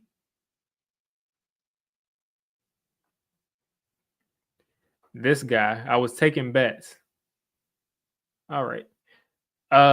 There's been about it's 60 people in this stream. For the majority, there was about 30 people in this stream. I just want the people that saw me taking bets to just type that down and say Diggy was taking bets on us winning the game or losing the game. I just want to see where the bets that I took were. I just want to see where the bets were that I took. Now, if you want me to say classic things that pessimistic fans say is like, Daniel Jones is probably going to do this, but as far as taking bets, I was definitely waiting for us to win the game. Trade for Sam. I hope not. That would hurt. DJ about to come down with a severe case of athlete's foot and get that $23 million bonus. Yeah, DJ is going to try to find a way. I mean, if I'm DJ, I'm going to be planning super hard on my plan. Like, I'm gonna be doing everything I can to try to tear something. I'm gonna be doing everything I can, and not even to tear something, just like to have just some type of nagging injury. So like whenever I come back and they evaluate me next year, I'm gonna just be like limping around a little bit. I can't really move too well. I'm gonna be doing that kind of stuff if I'm DJ. But losing to the Panthers, I mean, you deserve the number one pick. If you lose to the Panthers, listen, that's the number one. That's number one pick territory. If you lose to the Panthers, man, like you deserve it. You deserve it.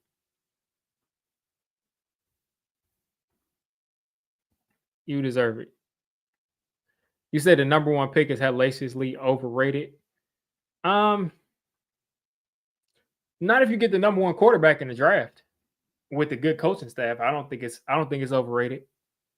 And if you don't do that and you plan on taking your quarterback in the second round, then you have the number one pick of the second round and you can move up to get a guy. Because let's say we take Travis Hunter, best corner in the draft, also a wide receiver. Let's say we take that guy. Then guess what? Second round, we have the number one pick. We can easily move up because we're at 33. Listen, playing the no good quarterbacks in the draft game, there's good quarterbacks in almost every single draft. Maybe one draft out of like the last 10 years where there wasn't any good quarterbacks. Would I give up number one overall for 3 firsts, a Pro Bowler, and maybe a second and third rounder? Yes, because there's no crazy that for 3 firsts and a Pro Bowler and a second rounder. Yes, I would. I definitely would do that. Because I mean, let's see.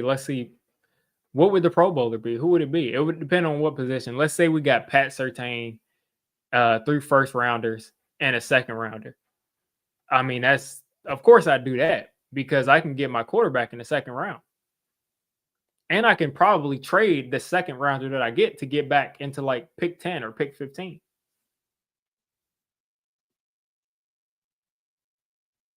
And that's what I'm saying. I don't have an issue with that because we passed on McCarthy and we passed on Penix. So we can get a McCarthy Penix type of player, top of the draft. And I think Cam Ward has a very high ceiling. Right now, we're standing at the number one pick. That's right. That's where we are right now. We're at the number one pick, and that's going to hold depending on what the Patriots do. So if the Patriots win today, we'll have the number 2 pick. If the Jaguars win today, we'll have, depending on who the Jaguars play today. But if the Patriots win today, I know we'll have the number 1 pick. I mean, we'll have the number, if they win.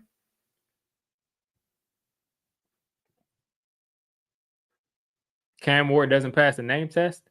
I think Cam Ward passes the name test. I don't know. I think he passes the name test. I'm not going to lie. You are trying to draft a Pro Bowler. Yes, that's the goal. But yeah, if you can get a guy like Cam Ward or Shador, I'd spend my first overall pick on that. If they for some reason don't like those guys, then I would just go ahead and trade that pick away. Use whatever capital I get to move back into the first round, to the middle of the first round, and get the second tier quarterback that you like, or take Travis Hunter and trade back up and get whatever quarterback you like.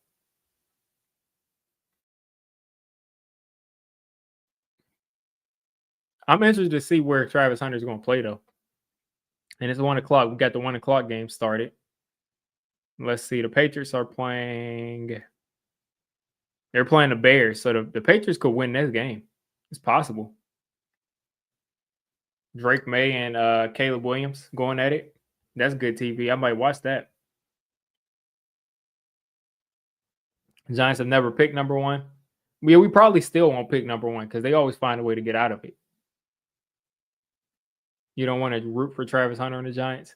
I'm not necessarily rooting for that. I want Cam Ward, but if we do, I mean, he's a good player. If they have the number one pick, I would say that they clean house. If they have the number one pick,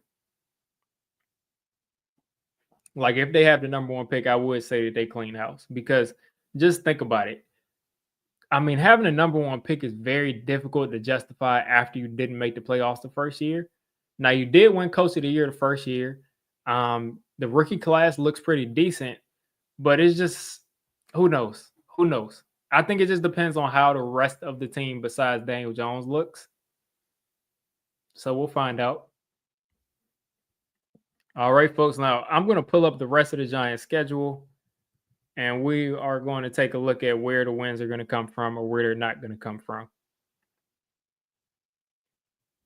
All right, let's see. Let's see.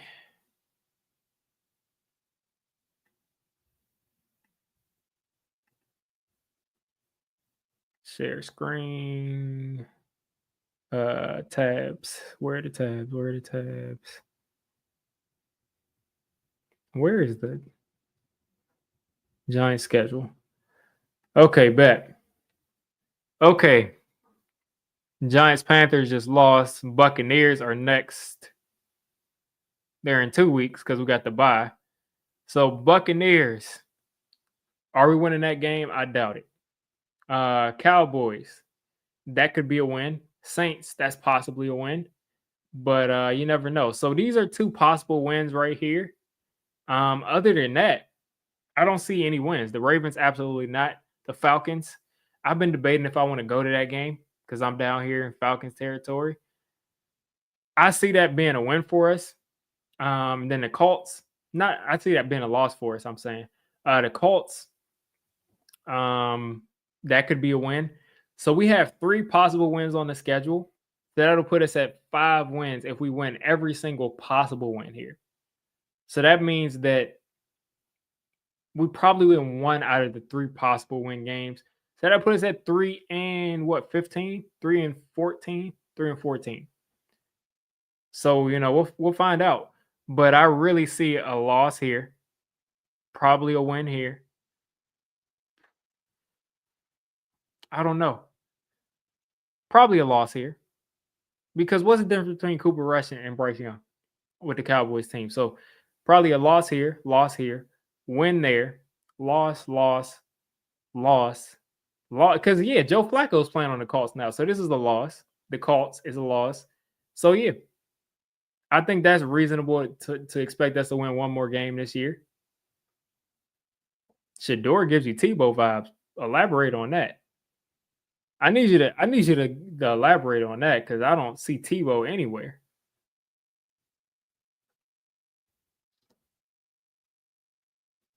But yeah, I see one or 2 more wins this year. So I think we're top 3, top 4 at worst, unless all these teams just end up being horrible. Okay, Tebow and that phrase. Okay, because I was like you was talking about as far as a runner. I'm like, I don't think he's the runner Tebow was, and Tebow was nowhere near the thrower that he is. I think Shador Sanders is the best thrower of the football. I think he's the best passer in this draft. Um, I think he has the best potential there. Not potential because I think that we can more, but I think he's the best passer in this draft. There are things to be excited about with this team, and yeah, that's why I'm excited. Tracy, Theo, Phillips, Malik, Newman. Sometimes, yeah, Newman's gotta step it up, man. He's been struggling, and then AT and Dex, yeah, Kayvon's coming back sooner or later. So hopefully, Kayvon coming back. I think Kayvon coming back is going to allow us to stop the run better. So, but I still don't think that'll make us beat the Ravens and all these other teams. Yeah, he did. He did a good job this draft, I would say. And even Elijah Chapman, he's got I think like 2 sacks this year. So even him. But listen, we got to hold it out. We got to stick it out. All these guys are going to continue to call people fake fans when they're not tearing stuff apart after we lose. When the goal is to finally get a quarterback in here that can get things going. Hopefully we can do that. I hate to see us lose, but I love to see us, have a competent guy back there. So we all know it's time to move on from DJ, whether people want to admit it or not. So let's give ourselves a chance at getting the best quarterback. Even if we don't take Cam Ward number one, we will give our GM, whoever it is, the chance to take whoever he thinks is the best quarterback in the draft. And I think that's all we can ask for. So I'm not sure we'll keep this number one pick, but it looks like we're going to be at the top of the draft. So I'm going to jump out of here. It's 1:00. Luckily, we got our Giants medicine out of the way. Luckily, we got our Giants medicine out of the way early on in the day. So you all have fun. I'm gonna try to enjoy the rest of my Sunday and keep a nice watch on Tankathon. If y'all ever are curious about where the Giants are, tankathon.com/NFL updates. They update everything as soon as the things happen. I'm gonna go ahead and ignore that unlimited. So let's go ahead and bring in Killer Cam. It's not much longer before we can finally get a new quarterback and this nightmare.